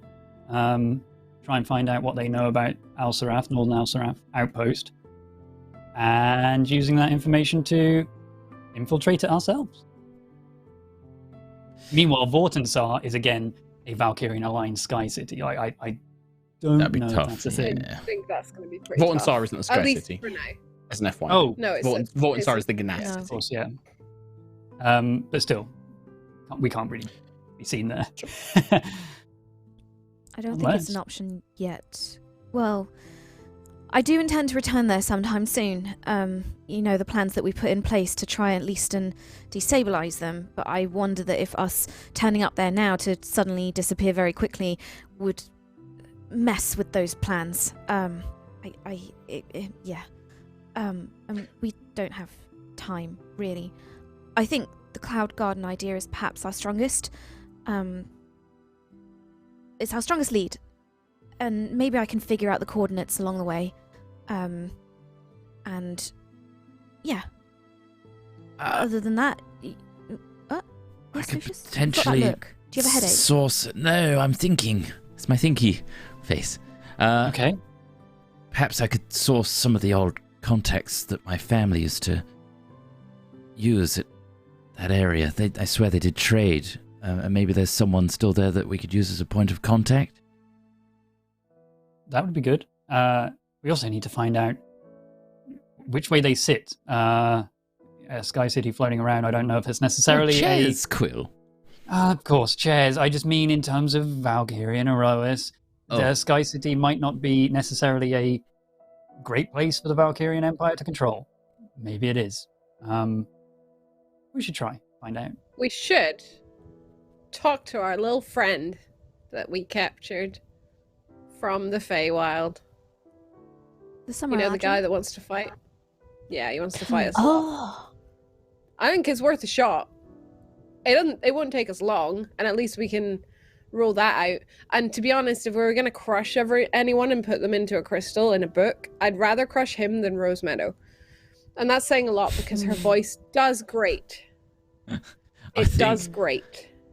I'd like to canonically make it Ayla's thought to crush someone and put it in a crystal, because Lucius hasn't actually mentioned that. It's only been a meta idea. Yeah, I think Ayla could come up with the idea of like, if I'm going to crush somebody into a crystal, I can see Ayla just believing that that's what Quill means. Like when he says like, empower the crystal of the book. Like Ayla's like, that means crushing someone into a dust and putting them in it. No, that means covering your book in Eladrin juice. That'll get you there.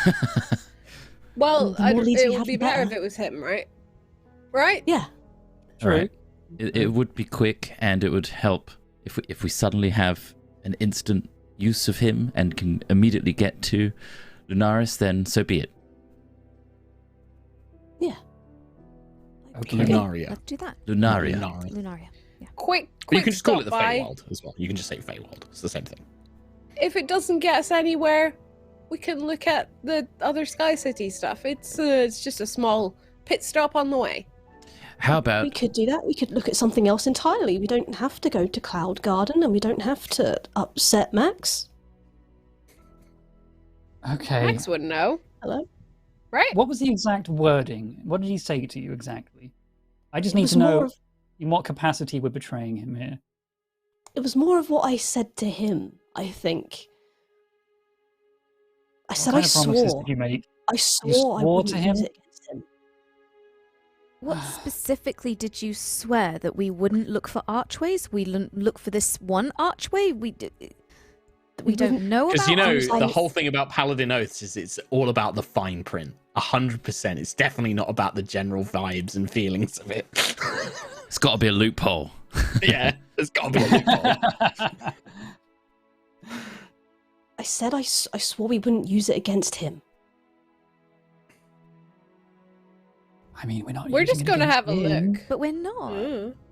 Him Easily as against Sentry, him. and Sentry would know that we wouldn't use it against him means what Max holds dear. Like, you'd be using it to fight the Valkyrian Empire, which is basically saying the same as fighting Max But we're not fighting the Valkyrian Empire.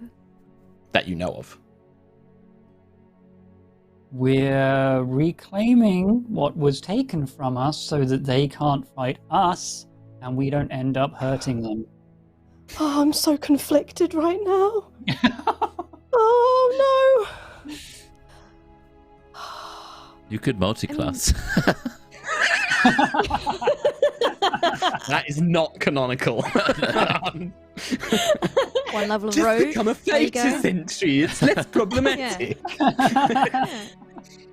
I want to help Valia, but I don't want to break a promise that I made, but then by helping Max, am I breaking my own oath?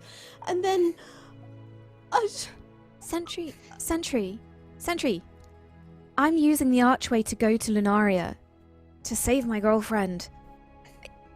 Valkyria isn't even in my thought right now. And that's saying something, because Calyx used to always be in my thoughts. Mhm. Not in that way. Oh, no. A little bit in that way, Well, though, sometimes. debatable. I've had a few dreams. Really? Because I have too. What, he's visited you in your dreams? No, He visited you in your he- dreams as well? No, well, hopefully Yes, not. obviously. Anyway, back to the So real Lucius matter. is an elf. He doesn't have dreams. That's what I thought. I thought elves couldn't have dream. So he could No. appear to you and dream and have a conversation. Is he talking to all of us? Sentry has a moral dilemma at the moment. Yes. And we should really focus on that. I don't know how to solve it. We need this portal back. If he's I going to send know. forces through to Aerois. I know, I'm thrilled. I'm thrilled we have the knowledge that we have.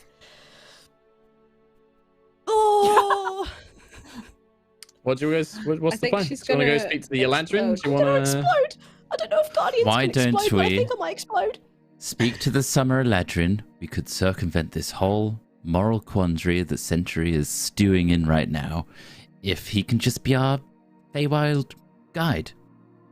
Yep, let's do that. Excellent. It's going to be Sentry, okay, stop Sentry. thinking about it just now. Stop thinking about it. We're not doing anything. If it comes to it, Sentry, and you must stick with your vows, I respect them. We all pinky promise that we only use it, the archway, as a means to get Thalia some respite. Cool. From this All curse.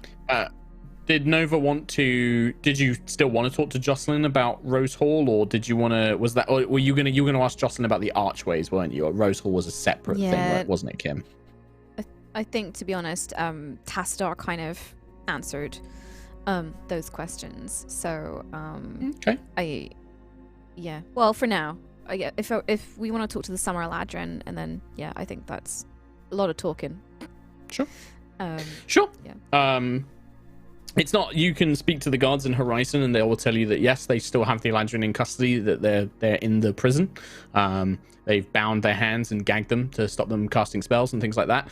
As you are making your way down there, as you Horizon, one of the city districts has like a sort of underground. Well, not underground. It's like built into the core of the floating island. There is a city. There is a prison. Sorry. They take you down into it, and as you get closer, one of the it'd probably be Rain actually would come and be your liaison on this. Rain would say something along the lines of like, whilst you have been dealing with other affairs, there is something strange. The Eladrin has changed. When you first brought them here, they were there was fire and there was bright orange and yellow colorings to their skin and their hair and their clothes. That has completely changed. They've become very morose, and as they have, the chamber has become cold. They seem to have undergone a physical transformation. Their skin is blue and their hair is white. They're refusing to speak to anybody. I have to keep my guards at a certain distance. We've actually had to create a perimeter effect. Those who were standing too close to the door were becoming influenced by the Eladrin's presence. Just keep that in mind. Do you have any idea how long we may be able to stay in this place? I think it entirely depends on your own mental fortitude. I think that it depends. Those who have a strong will. I managed to approach, and while we were organizing this, I managed to approach, and I could feel a magical influence, but I'm somewhat resistant to those sorts of things, and I managed to shrug it off. It does seem to be that elven individuals, or those with elven blood, seem to be able to resist it a little bit easier, but it depends entirely on the person's mental willpower. I'm gonna stay outside, guys, because last time one of those stupid little Eldrin people made me dance for like a long time, and it was awful. And I'm not doing it again. Okay? Just because I'm not quite as smart as everyone else. I can help in some small way for anyone that does want to stay. With my beacon of hope, maybe. But anyone that does want to go in there, let's go and talk to him. And the moment anything changes... Who's going in? Lucius, Quill. Yeah. Just Lucius and Quill? Sentry? Yes, I can go in. Nova? Yes, no? Maybe? I don't know. Could you repeat the question? Do you want to go and speak to the Eladrin? I'll stay outside with Ayla. Okay. All right. Lucius, Quill, and Sentry, as soon as you get next to the door, I need you to make a wisdom saving throw, please. Okay. So this is Lucius, okay. You have advantage because this is a charm effect, and you are an elf, so you have advantage. I rolled a natural 20. I got 25. 25? Sentry? 13. 13, just enough, actually. Just barely succeeds. So all of you feel this kind of presence. As soon as you get next to the door, and you can see that the guards have actually had to be positioned fair ways away. There's no map. I pressed the wrong button. Oh, thanks. Just ignore it. as soon as you get within a certain distance, you feel this kind of presence trying to overwhelm you, and like melancholy and sadness, and you almost feel like your movements want to slow down, but you kind of shrug it off, you shake your head, and you press through this effect. And as you approach the door, it magically seems to unlock at your presence, and you can open it and step through. You can see that the jail cell is actually like a kind of like a short distance, and then it's like a pit that goes down. And it's about a sort of like 50-foot drop down, and then you can see that there is like a comfortable looking cell. There's like a bed, there is like a kind of like small chamber for like chamber pot and stuff like that. There is like a pulley system used to like lower things up and down. It looks like this is housed, it's used to house people that might have certain abilities that would make escaping easier. And you look down and you can see that the Eladrin has his hands bound in these like giant leather mitts. So it's just enough that he can hold things, but he has no like fine finger control. He can't like make gestures for spells or anything like that. And he has like a leather gag over his mouth as well.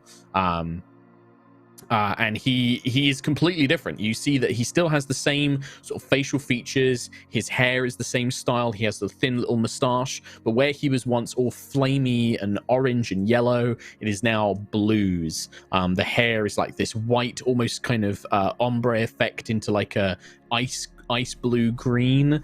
You can see that the mustache is now made of almost like frosted icicles that kind of form this Aerois kind of like little mustache, and his clothes are all blue, and there is this kind of like icy presence about him. Okay, I'm gonna Beacon of Hope before we get in there, so everyone has advantage on saves and on wisdom saves. And throughout this process, I'm also going to stick near Sentry as well, or at least within 10 feet of her, obviously. From I'm assuming you and Lucius will both stay within Sentry's aura. He looks up at you, and when he sees Lucius especially, his eyes just narrow, and he sits down on the bed and just looks at the floor. You look very different to last we saw you in the combat. Just sort of like turns his head. You can see that he's ganked. He can't speak. Would you like, with a nod, to converse with us? We can take the gag off, and we can talk. Up. Shrugs. Is that a yes? Shrugs. Okay. I'm going to go with yes on this instance. Yeah, I'll try and take the thing off. Are you going to go down in the pit? It's 50 feet down. It's 50 feet down? Damn it. There is like a pulley system. Yeah, you could just flap down there and fly down there. Yeah. I'll look to the others first. I shrug. Yeah. Is that a yes? I'll come down with you. Okay. I'll stay up here. I don't think he particularly likes me. So yeah, Sentry, how are you going to get down? Use the pulley? This pulley is like for like a bucket.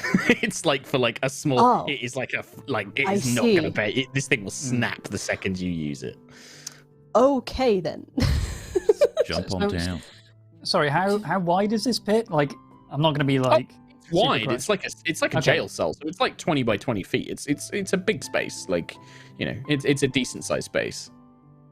Okay. I mean, yeah, I'll flap down there and go to take off the gag so he can speak with us. Yeah, he doesn't resist. He stays sitting down.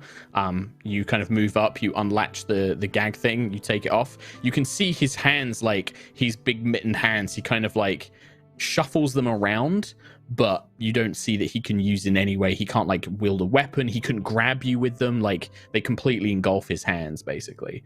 And yeah, like you take the thingy off, and he just lets you take it off, and then doesn't say or do anything.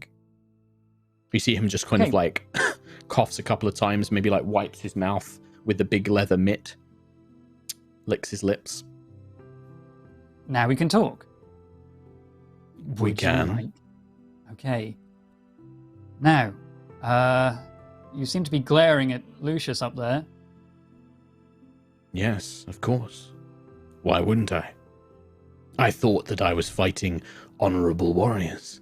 I thought that I was going to have a true challenge battle. And then when I surrendered in good faith, seeing my companions flee after their defeat, you decided to use foul magic to force me to give up the secrets of my loyalty, my empire. In our defense, we were protecting Aerois from those that would try to manipulate the minds of villagers. What do you mean manipulate the minds? We were speaking with them. We spoke to them. We told them of the wonders of the Valkyrian of the Empire, of the joys that we would bring them. There was a magical effect on them, right? As a magical, I mean, you felt like a magical compulsion when you tried to come into this room. No, I mean a magical effect on the people that we were. Some of them were definitely. Some of them were charmed. Yeah, some of them were definitely charmed. You remember breaking them free of the charm effect. I mean, speaking wasn't getting through to them. I broke whatever spells you had on them. Whatever spells, those must have been cast by yourself. We did not cast any spells of control upon them. Why would we?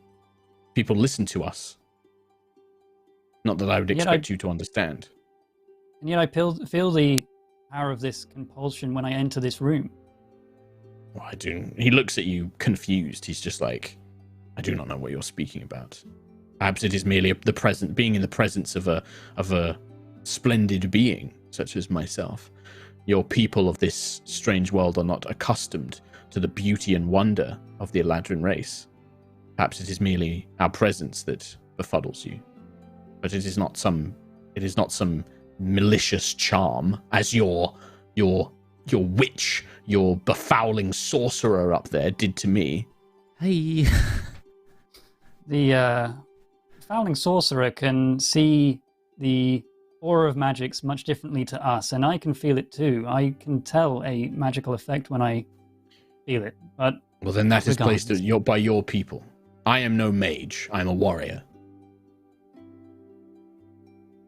I'm looking up at these guys now. I mean, he's just simply not aware of. I mean, yeah, Quill. Your reading of this is this guy either doesn't know that he has a magical effect that people around him magically charms people, or he's lying and just playing dumb. But he's playing dumb, one way or the other. Either this guy doesn't know, or he's pretending not to know. It's not why we're here, Quill. Don't worry about it. It's not. In any case, we request information from you. Ah, yes, I see. No amount of torture you do will get me to yield any more secrets. If you want me to divulge any more, you will have to use your magic tricks, your vile grip of my mind. I will not willingly give you anything. Torture me if you must. You will find that as a warrior of 1,000 battles, my body is impervious to any pain you could inflict. This is the person I remember from the battle. This is the person I remember, finally. You definitely see that his demeanor, like the hair, like the ice on his mustache, is beginning to drip as if it's melting. It seems that the angrier he gets, his demeanor is changing. The more he'll spill. We are looking to find some way, some passage to your homeland. To Lunaria. You wish to invade, I see. Not content enough to subject the people of this world to your enclosed way of thinking. Now you wish to bring your pervasive thoughts and your witchery and your sorcery to my world, is it? Not at all. A friend of ours desperately needs our help. And the only way we can solve this problem is by going to Lunaria. With no intention to invade, this is not a war effort. What makes me think that I would believe your words? I have seen your actions. I surrendered in good faith, and instead you use your wicked ways. You are villains, true villains. And you see the hair there's gold and orange is beginning to sort of grow out from the roots and spread down the white hair. You can see his clothing is beginning to like turn from this pale blue to almost like a what's like a mix between like blue and sort of like yellow and red. It's like beginning to shift colors. Yeah, kind of. I guess it would be. Yeah. You wish to be free of this place, to fight for the Valkyrian Empire once more, maybe to take revenge on him up there. Arrangements can be made with your information. You don't have to stay in this place. You are offering me some sort of deal for my freedom? Yes, for information. What? Provided you give it correctly. What specific information? I have no intention of lying. Do you take me for some rogue, some rakish thief who would lie and steal? You can see the temperature is beginning to rise and everything. I am no thief. I am no liar. What information do you want? We simply would like a quick way to travel to Lunaria. Well, then you ask the impossible. There is no... Your world is protected by this barrier, this cradle that we have been told about. It prevents planar travel. The astral ships that we passage, you would need a guide. You would need an astral ship to go beyond the cradle and to enter the Twilight Nebula. And for that, you would need a guide, a Fey being born of Lunaria to take you there. Do you see what I'm getting at now? You could be that guide. Or indeed, maybe we have a way to bypass that entirely with this book that allows me to travel to, well, anywhere, provided the energy is inserted in these crystals. He looks at you as if trying to kind of work you out. And for this, you would give me back my freedom. You would allow me to go free in exchange for taking you to Lunaria. I'll look up at the others first. Do I have to fight or something? I mean, I cannot guarantee that your freedom means that we will put you in an arena against Lucius. But maybe in your freedom you'll find a way to him.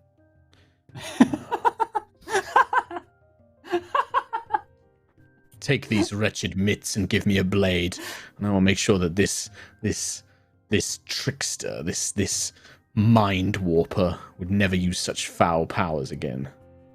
Despicable. I thought him a beauteous creature when I first gazed upon him, but now I see this is but merely another lie. A wicked soul, captured in a perfect form. And he's looking at Lucius when he says perfect form. Like, wow. A compliment at least. Lucius is blushing. Sentry gives Lucius a little elbow. Hey. Stop it, Sentry. He wants to kill me. Does he? You would need to take me as the guide. You've pulled. You would need to take me as your guide. You would have to honor this bargain if you wish to complete it. You will not make it to Lunaria without me being present. I mean, we need a guide, and you need your freedom. I think that deal could be made. Oof, getting Gollum vibes here. He will look up and say, you speak pretty words, but I still do not know if I can trust you. How do I not know that you will simply kill me once we arrive in Lunaria? We can't. Would you rather this opportunity to go back to your home world, or stay in this 50-foot prison? Silence, you beautiful trickster, you beautiful mind wretcher. I will not listen to you and your honey so words. Conflicted. Your sweet oval face and pink lips. I will not listen. Okay. This is an Eladrin thing, by the way, that they love beauty, and so Lucius with his like 25 charisma is like, yeah, that man's amazing, but I hate him. Curse your mind. Lest you forget how much of a trickster I am. You did not lose your honor in that battle. Indeed. Some of us still have it. He seems to like spend a minute thinking. He is now completely transformed back to this flaming summer Eladrin that you once knew him as. Whatever melancholy was there is completely gone, and he's kind of back to this blazing form that he once had. Flamio, Hotman. Flamio, Hotman. Someone said it, and I can't. I would have it. I would have it sworn. I would have it sworn upon. I would have a written confirmation of your promise and a sworn oath under this. What is it that you Aerosians care for? Siaska, this goddess of yours. Swear upon her that you will see this deal honored, and I will Under take you to Siaska? Lunaria. Under Siaska, we can have written confirmation that upon arrival to Lunaria, you will be freed. However, you cannot harm Lucius on this journey, or any of us. You'll be our guide. You may not. Then you will give me 24 hours. After we have arrived at Lunaria, you will not attempt to recapture or harm me for 24 hours. Again, looking up at everyone else.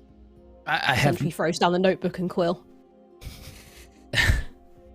For the contract. You can This is not have enough. 48 hours. Where are the steals? 48 hours. Very well. I accept.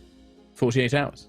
72. That goes both ways. 72. Hang on, the 72 hours goes both ways. In those 72 hours, you are not allowed to inform anyone of our presence on Lunaria. I will not inform anyone of the Valkyrian Empire, but I have loyalties beyond the Emperor. It is the Archfey, whichever area that you wish to travel to, the Archfey must be informed.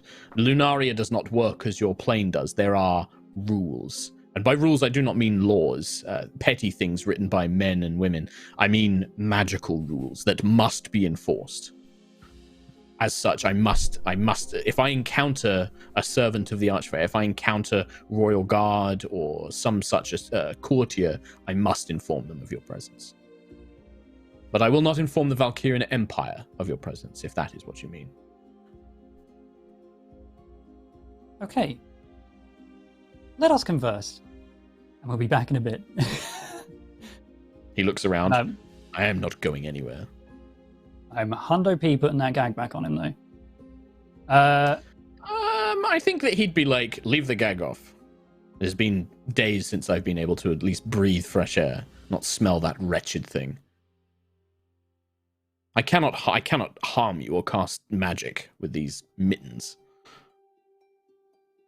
At least grant me this comfort. I'm trying to remember if there's any spells he can cast with just his speech. It'd be quite a lot. There's a reason someone put it on him. I can't take the risk. We'll be back momentarily. And I'm going to put it back on him. He's very unhappy, and he does kind of like try and make it difficult for you, but he can't really. Like, he could try and fight you, but he knows that Sentry and Lucius are up above, so he just kind of reluctantly lets you. But he's very unhappy about it. Okay, and yeah, I want to fly up and meet up with Nova and Ayla as well. Sure. Yeah, they're right there. Well, we have a guide willing to take us to Lunaria, provided we let them free, which is a good deal, if you ask me, with no intention of harming Lucius, as beautiful as he finds him. Wait, what? Yeah, it's a Is whole that like thing. He finds him really It's beautiful. not. It's isn't it? not Yeah, he does. unnecessary detail, Yeah. frankly. Either way, that could be our guide, provided we choose the option of leaving Aerois and flying through the Astral Sea to get to Lunaria. That's an Which option. does mean going to Thalia and her astral ship as soon as we And can. trying to bypass Alador and a barricade of Valkyrian ships. I was also going to say, it came up, but I don't know if we should mention it to them. But they may know Thalia's adversary. You could True. find It's a long out. shot. It's a long shot. If they're from the Feywild. It's like saying someone's from Aerois and they know someone from Cloud City. True. Cloud City, God. Lando Calrissian. Cloud Top. Han, you old space pirate! But you never know. Well, again, I can protect anyone from his magical influence, of which he has no idea about, by the way. He has no idea the power he has over people. Magically speaking, that is. I can protect anyone from there if anyone wants to go in there and speak to him. That's good. How do we know we can trust him? He'd honor his deal. He's honorable enough. In fact, the reason he hates Lucius so much is because he believes he broke that honor. I think he'll stick to his word, or contract, written, signed contract as well. Yes, sign a contract. Oh, that's what that scrumpled piece of paper is. Okay. We tried. It wasn't enough. Got water on it. Yeah, he wants a proper like seals and fancy artwork and scroll. You know, you can't just give him a scrap of paper this goes on the ladder, and he needs like an elaborate fucking thing. We would have to But make arrangements anyway. You could have that drafted up. Yeah, you could have Horizon draft that up for you. Well, Nova. So we can take this one, but we still need to cross the astral sea to get there. Unless Quill can find a way to empower the book, or you find an archway, or you find any other means of planar transportation. Yes, it's like you've got like 4 sort of like astral ship, archway, Wayfinder's Guide, or another miscellaneous planar transportation. If we went through the archway, would we need him? Like, do we need?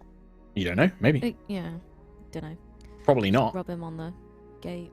If it sounds like the archways can directly connect the 2 points, so you probably wouldn't need a guide. It's only if you were trying to plane shift or travel there in an astral ship. And plane shift is basically what the book does. It's the same magic as plane shift. We can try and look cast into the plane book shift while idea. holding him. Yeah, because I just don't feel like going into space is going to be the fastest option. Probably won't be the fastest for sure. No. It will have its own gonna be kind of real dangers, fun and it though. probably won't be the fastest. But it is a way you know will work. That's like the Yeah. trade-off, The right? least Like risk. that's like the guaranteed way. Yeah. Well, I wouldn't say least risk. Yeah, there past is 2 also blockades. Yeah. 2 very, very It's the big, snail 3 mail. big blockades, including Yeah. the actual Lunaria. I mean, Nova's like Nova's camo cloak that she used with the invisibility spell could work again, and that could help you get past them. But yeah, it's just that there is risks, and it would take some time.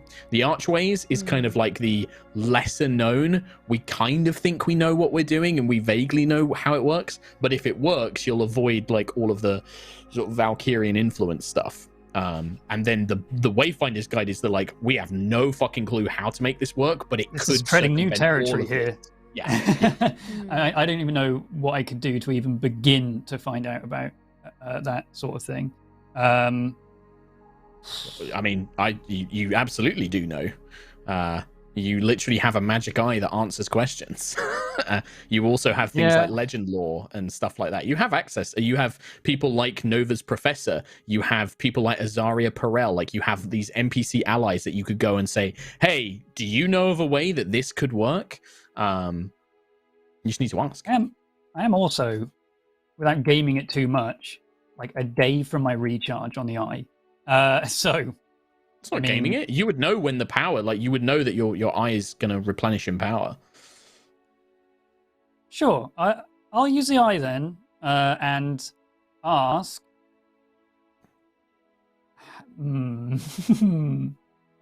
Talk amongst yourselves for a bit while I figure out this question. Let Tom have a think. What about everyone else? What are people thinking? What do people want to do? I wonder if it's worth asking what the coordinates to Lunaria are, and then we go to Cloud Garden and try and get our way to El Seraph and wherever this archway is. That could be a question. You got to fight. Yeah, you absolutely could. Or could we find someone to just cast plane shift? So you Or a could scroll? well, the problem there is like you absolutely know people who probably are powerful enough to do that. Azaria, Perel, Danica, probably powerful enough mages to be able to cast plane shift. The problem is that the cradle generally blocks planar magic like that. The Wayfinder's Guide, because it was created by Hesper, bypasses that restriction. So the Wayfinder's Guide is like a kind of like plane shift, but it gets past the cradle. If there was another way, if you could find another way to bypass the cradle, then plane shift might work. Again, plane shift, you normally need to at least know or have some sort of thing that can connect you to that plane. So having Summer Boy, for example, might be enough. But those are definitely things. But you would need to have like a place or a thing or some unique power, or know somebody that has a unique power that can bypass the cradle's rules. This is very much lots of possibilities. You have lots of tools in your arsenal. Tools being things you guys can do, characters you know, places you've been. This is there's lots of things. It's kind of more about picking which one you think is going to be the cost versus risk benefit, or risk versus reward benefits. If it helps with decision making, Lucius thinks that if we were to utilize the Summer Eladrin, that is to make Sentry and her oath perfectly valid still. We would not use the Archway. Or what Max or Tassadar kind of informed you about. Indeed. Sure. Tom still thinking? I will. I've got the question. I'll use the eye to say, how can I use the Wayfinder's Guide to plane shift to Lunaria without binding a crystal to the location? Interesting. Without binding a crystal location, yeah. Okay. The Storm Eye turns cloudy once more. And in a rare instance, the vision is much more concise and clear than it has been of late. Perhaps because the question is so specific, perhaps because the subjects of the crystal are not beyond its powers, or perhaps aren't in conflict with its powers. Perhaps because Siaska's power itself is growing stronger. You see yourselves. You know this to be the future, Quill. A possible future. You are in Horizon. You travel with your companions, with Thalia, Kyrie, Big Cat, Sentry, Ayla, Lucius, and Nova. You make your way to the market square here in Horizon, to a little stall with a little a pretty centaur lady selling cosmetics, and you present the Wayfinder's Guide to her and tell her to just simply place a hand upon it. When she does, one of the crystals seems to form a connection. And you know, at that point, you touch the crystal and you all vanish from Aerois. And then the next thing you see in the vision, you see the kind of shifting light, you see the Bifrost kind of colors, the prismatic, magic surround you. You find yourselves standing in a world of immense trees. You can see strange creatures flying in the air. You see rolling greens and plains, and all of you now stand in the Feywild. All we had to do. Just put a single little hoof onto... The one thing that the book doesn't reveal, because you didn't ask, is why this works. Like, you just asked, how can you do it? And it showed you. But you're just like, why does that work? Like, there's never, the Wayfinder's Guide has never shown any implication that this is a way to use it. Like, it is kind of like, what the hell? Like, why does this work for Rosemeadow? Okay. I'm back in the room. So we can use Rosemeadow, the first person we spoke to. I know, but there is a way to bind some Fey energy into the crystal, and Rosemeadow somehow has the ability to do that, despite not even knowing that she was from there, but that will work. I don't know the exact details of how she's able to do it, but from what I could tell, she simply placed a hand on it. Well, this is amazing. Great, this is great. Great news. So all we had to do is just make Rosemeadow touch a book this entire I time. mean, did Rosemeadow look any different in that vision? No. Yes. Yeah. Mm. Mm-hmm. I can't help but feel bad that we really hyped up a summer Eladrin to go on a journey with us to finally be free, only for us to just completely abandon them. Fuck that guy. Still He bring spoke him. to Tassadar, like, you know, he went through this whole thing. You know what? We had a lovely time catching up with some old friends. It's He all did, good. yeah, it was lovely. Tassadar gave you a lot of information about more than just the Archfey thing. I think like you got quite a lot out of the. Oh yeah, no, I like That's talking to pretty these important guys. things. Yeah. But it is funny. Especially like when you were like, Kim was like, I just don't know what to do, man. I feel so, and I'm just there like, yep. Like, you were so Man. close last week. I was just like, Like 2 hours ago, I said I'm going to use the eye on the book. 2 hours ago. Yeah. And what I did Yeah. instead was look for Tassadar, and all I had to do It was send him a everywhere. message. Yeah, that's funny. Yeah. what a waste of time. Okay, so let's gather everyone, I guess, and we'll speak to Rosemeadow and maybe take her with us. Although the boundaries of the spell might not be able to bring her with us, but still. She was there in the vision. Rosemeadow was with you when you arrived in the new realm. All of like everyone that was there with us. Mhm. Okay. Cool. Sweet. So I thought plane shift had less people it could take, but It does, yeah. Plane shift the spell does have less, but yeah, for whatever reason, the Wayfinder's Guide worked. man, I love book. So anyway, there is that's another option. What do you think of that one?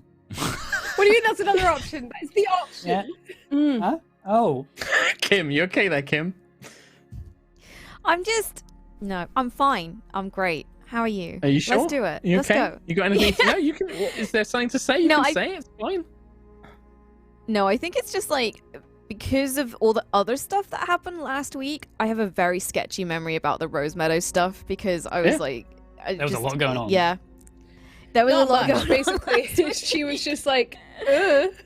Yeah, we it had was to like explain Quill was That's like, it. Entire "Hey, you concept. from the Feywild?" And she was like, "What's the Feywild?" And it was like, "It's the place you're from." Is Right. it? Okay. Wowee. And then that was it. It was like, and it was Yes, just basically Wowie. like, there we oh, go. fuck. I remember that. Yeah, Wowie, Yeah, Wowie, yeah. I remember the A lot of Wowie. Wowie. Yeah, Wowie. Well, Lunaria rang a bell with her, I think. Yeah, she Like, said she like remembered it was the like name. it was something she could remember, but she Yeah. didn't. It was like, yeah, she was like, "Oh, why do I remember that? Is that somebody I know, or is that like a thing?"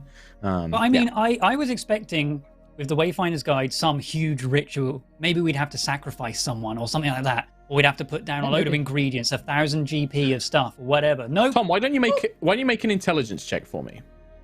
I just want to see if intelligence. Arcana or just straight intelligence? just D20 plus intelligence. Just roll a D20 plus intelligence for me. Natural one. First No, you're like, why the fuck does this work? It's First completely roll like, of the why? night. Why does this work? I don't understand. Yeah, we did wisdom saves. Oh, Brienne's she's dead. now. This is Yeah. this book is beyond me, but it'll work. Anyway, let's go. I guess. love book. Round up the troops. Round I up the love book. troops. I think that natural one is Quill just going, I love book. I love book. I love book. Books are pretty great. Book Yes. good. Book fix. Solve everything. Yes. Yeah. Yeah. Cool. Yeah, let's go get everyone. Get Let's go. Thalia, Yeah, let's Big go. Cat, Well, so Kyra. here's the thing. Yeah, you go to the Twin Star Longbow, and Nova, is everyone going to the Twin Star, or is this like Nova wants to go first? Like, Okay. what's Feel because like otherwise we everyone's give going to her go with you, and like that's going to be a whole big thing. I'll ask everyone to give me a moment, and I'll walk in on my own. And yeah, Right. what's Well, Thalia? okay, yeah. making your way there, you find the kind of like big hangar that they've assigned the Twin Star Longbow for Horizon. It's empty. As you get closer, you see Kyrie just sat on the little ramp that leads up into the Twin Star, and she's just hugging Big Cat. Like her and Big Cat just sort of sat on the ramp, and she looks quite sad. Kyrie's kind of like wiping her face, and you can see like her feathers and things like that. You know, she's got a big feathery hand wings, and she's just kind of hugging Big Cat. And when she sees you, she kind of looks up, and there's like this look of sort of like hope and happiness.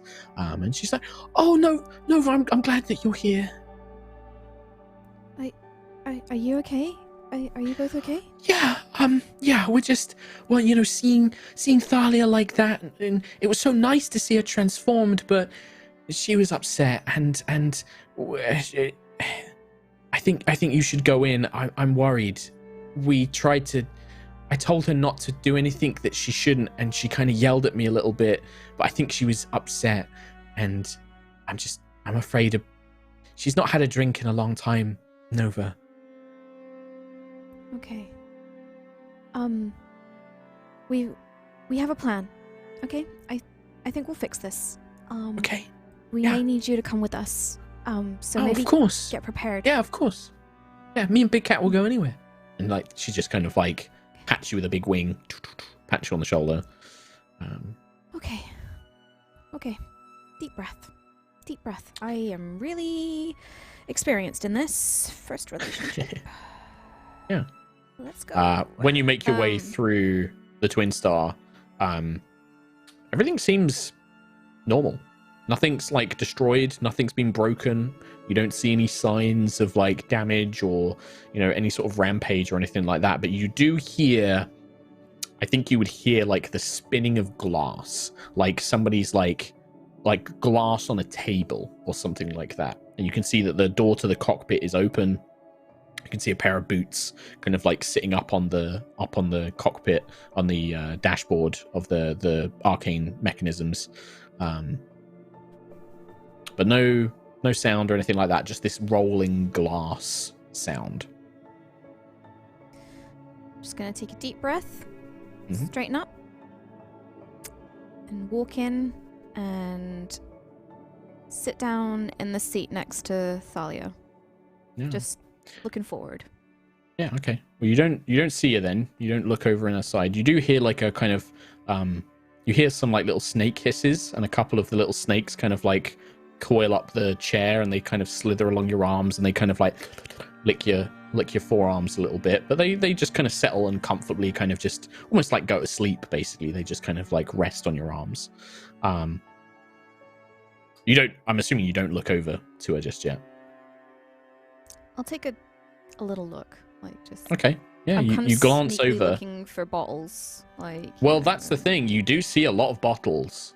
They're all full, and she's got one in her hand that she's rolling on like the armchair, like the rests of her kind of seat, and she's rolling it, and you can see that it's opened, but none of it's been drunk yet, and she's just looking at it. And it's like you can see that there's this moment of wanting to, but knowing she shouldn't. And she doesn't look at you. She is looking at this thing, and you can see that she's desperately trying to kind of keep it together. And very slowly, she just puts the cap back on the bottle and puts it down. And then she brings her hands up, and she's like holding them, as if to like hold them away from the bottle, like physically restraining herself. So I'm just gonna stand up, walk over, take her hands in mine, and I'm just gonna say. She does let you, but there's some hesitation, like she's gonna pull them away. And then she lets you, like her arms just kind of go dead, and you take them. But she still doesn't look at you. She's like looking like out the window. She's looking at the ground, looking at your boots.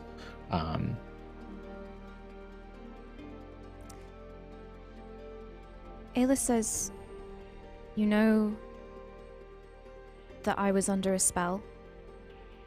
I didn't mean what I said. I just want to say, I'm here. Well, I'm not 100% here. What I felt, that will take time. But I'll do whatever it takes to make sure we have that time. That's all. She just sort of still doesn't quite doesn't meet your gaze.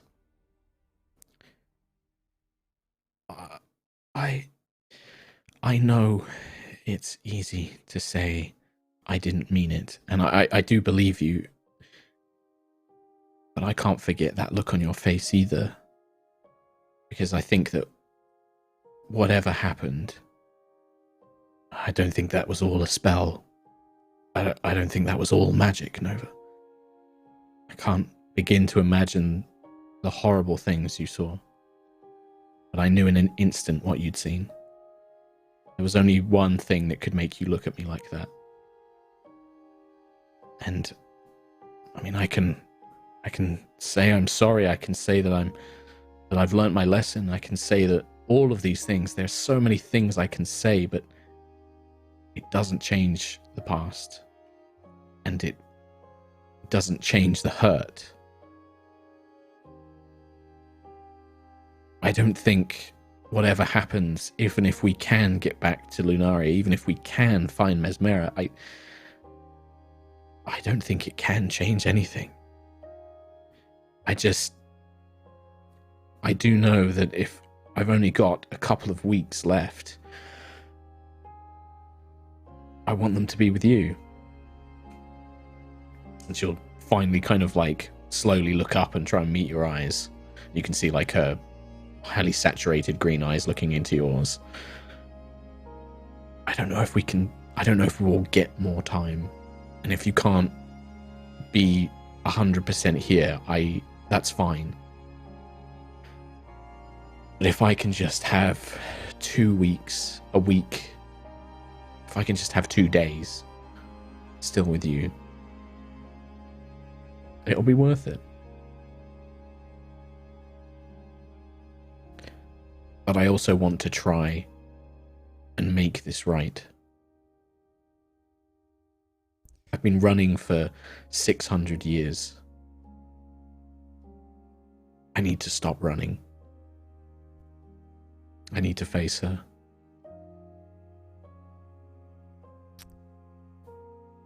And you know, my dad, he said to me, he says a lot of things. There's a few things that stuck out though, and one thing's been going over in my head. He says, pride is not the opposite of shame, but it's the source. True humility is the only antidote to shame. And it sounds like that's where you are. I'm here for you. Like I said, you're right. The things that filled my head, the strength of that emotion, that's gonna stick for a while. But we'll fix this, because I am gonna spend the next 2 days with you, the next 2 weeks with you, the next 2 months with you. And then who knows? We have a way. We found a way to Lunaria. And everyone else, they're behind us. We have a chance. She looks at you deep into the eyes. I love you, Nova Vija.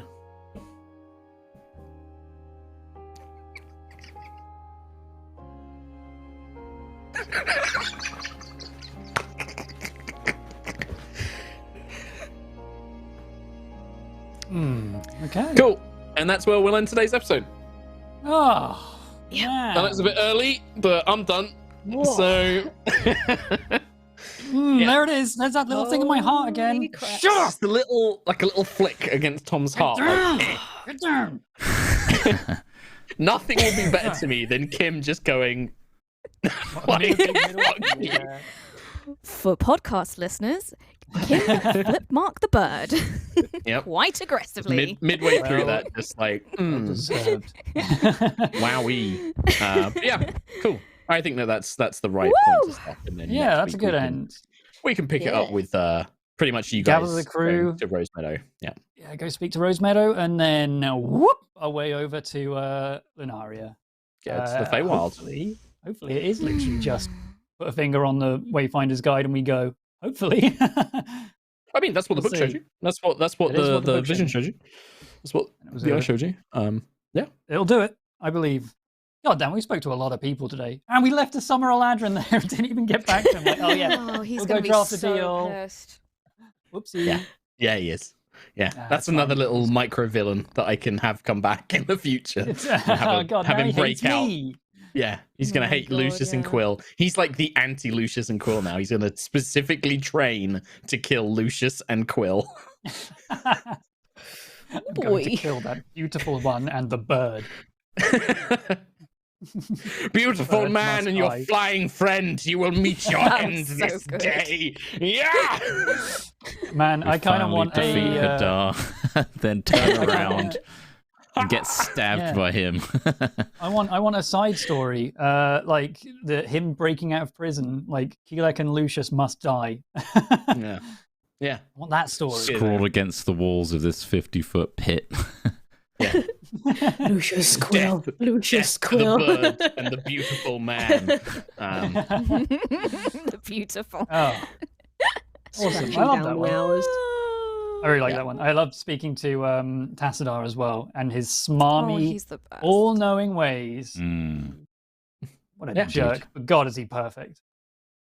he is a superior being. He is a perfect Mm. being. Unlike The you ultimate life fleshy form. fleshy life forms. Meh. Yeah. Stupid. Can dumb. you even Don't have can you even flesh. turn into cool weapons? No. Lame. No, I don't even understand how book work. Yeah, you book I love book. great. I love I book. love I love Man. book. Great Nice. book. Cool. And yeah, All and right. then we'll have Feywild Adventures with Thalia, Kiri, Big Cat, and Rosemeadow.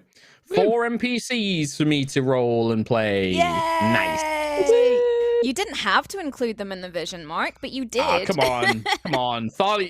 I can't have Thalia go and not have Kyrie Yeah. and Big Cat go as well. That would be Yeah, lame. yeah. So What's more is the Can't vision break up the revealed that we game. don't need the Summer Eladrin. Don't even need him.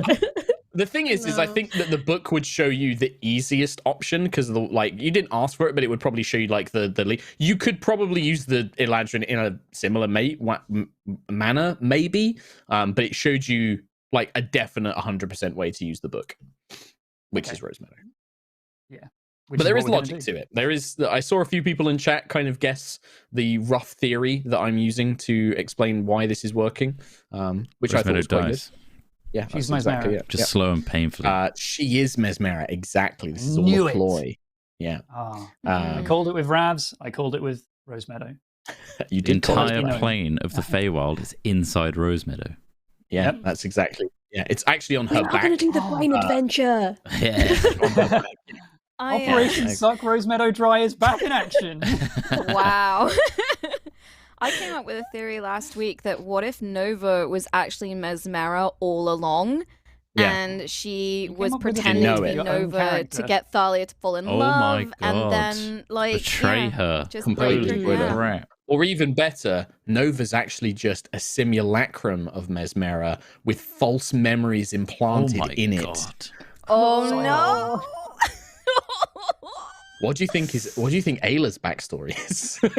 Oh, shit. You're gonna fight Callus, and then I'm gonna be like, now is the time, Ayla, and then Katie's gonna be like, ha ha! All of Right. I'm them. gonna kill all of you. 17. Yeah. Pulls off the Yeah. wig. It's black hair.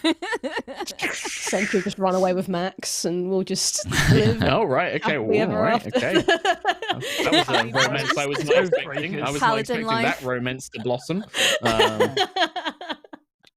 Yeah, sure. Nice. Uh, All right. Well, Tommy awesome. Tom. I will get to these donations. I was hoping this refresh would have been faster, but it wasn't.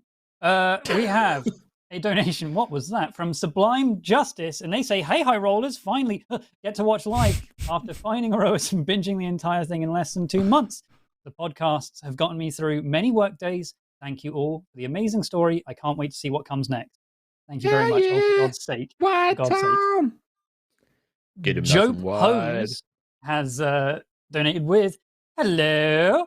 I've been watching since the start of Lightfall and had to take a break and fell behind 60-ish episodes on Aerois. Finally caught up in about 3 months and got to watch live. Plus, my girlfriend bought me D&D Beyond subscription so I can play. Much love. Wonderful. Thank you very much. Baby. Varys has donated with no message. Thank you very much. As usual, thank you very much, Varys. By Stranger with a full-ass hundo. Hell yeah. Full-ass hundo. Hey, High Rollers. I'm finally able to watch live for the first time in forever. Welcome. So as a celebration, I'm going to donate to show my appreciation. Clear skies from Chili Morawika. Pronouncing names wrong. Wide. But warm hugs from me. Thank you very much. I see. Where was I? Morrigan Blackwood has donated with High Rollers. It's been a week between prep and writing time. Between prep and writing, time doesn't exist. Next task in prep: 4,000 people family tree. What? Squashed wide. Would like another 1 or 2 for a new campaign, but I bought the Numenera shit. I'm going to use it, goddammit. Sad girl, clearish skies. Thank you very much, Morrigan Blackwood. Just Honky Conky eyes and lips. has donated with extremely Father Jack voice. I love my book. Thank you very much. Crispy has donated a half hundo. Here's something for all the feels. Thank you once again for being amazing. Thank you very much. Fail has donated with, I'm not crying, it's just allergies, promise. Keep hearing that, Fail. I wasn't expecting the feels anymore, but today they hit me like a train. But also, Tassadar is so funny. What a great time. I do feel bad for poor Summer Boy, though. Can't believe he's going to be the ultimate big bad evil guy. Yeah, he is. He is. We also had some bits from MK13 Wolf. It was a half hundo in bits. And they said, thank you. so had a good week, wrote some shit and got other shit done. Also, I went to a party this week. A friend of mine celebrated their birthday. I was kind of surprised. Baby, I was round like a kind of stumped for what to get them. Right round. Unbelievable. I was kind of stumped for what to get them, so I got them an elephant for their room. They said thanks. I said don't mention it. We also had a raid Nice. from Dari. Thank you very much. Some Yogs donos as well. Ace of Thorns. No combat, no disasters, no complaints. You keep doing awesome things with this game. Don't ever stop. Hugs all round. Thank you very much, Ace of Thorns. And the best or worst sub message of the day was from Rachek, and it said, "My High Rollers baby is crowning as we speak." What? It's because they stopped for 9 months. Oh God! Not a fan. Yeah. Not a fan. No. Oh Jesus!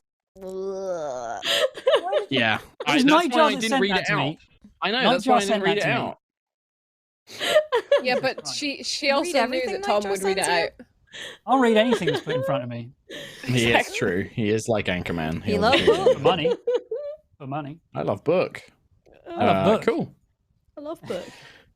Nice. Good stuff. Books in the Feywild.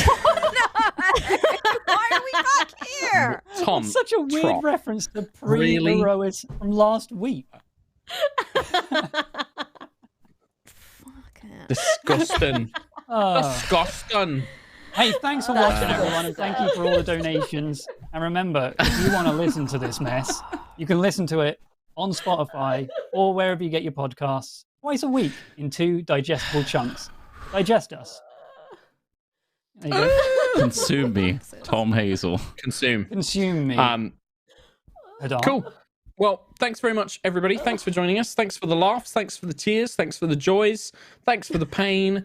Thanks to D&D Beyond for sponsoring this episode. Make sure you check the link in chat and in the video description as well. Thank you very much for sponsoring the show. As always, thank you very much. Nightjar's going to pick someone to raid. I don't know who it's going to be. Is there Parsec Pals after this? Maybe. Yeah, there you go. They're on after us as well. You can check out Pen and Boba playing some video games. My buddy Joe Fudge at 8:30 if you want some more D&D stuff. My buddy Joe Fudge runs a D&D show called Godforged. Again, it's very epic and high level. He's been doing it for a long time. That starts at 8:30 UK time. It's got Strippin and a bunch of other, and Dodger, I think, and a bunch of other cool people in it. Go and check those guys out. Joe's been really nice, and he's a nice guy. So go and watch that as well. Support British D&D shows. Check out Three Black Halflings as well, and their podcast. They're lovely folks. Go and check those guys out. And my friend Bronze Girl does her show Shikar. That's got a rerun on Sundays. You should check that out as well. Just loads of D&D stuff. Go and check all that shit out. We'll be back next week. See you then. Bye. See ya. Everybody. Bye. Bye. Bye. See ya. Goodbye.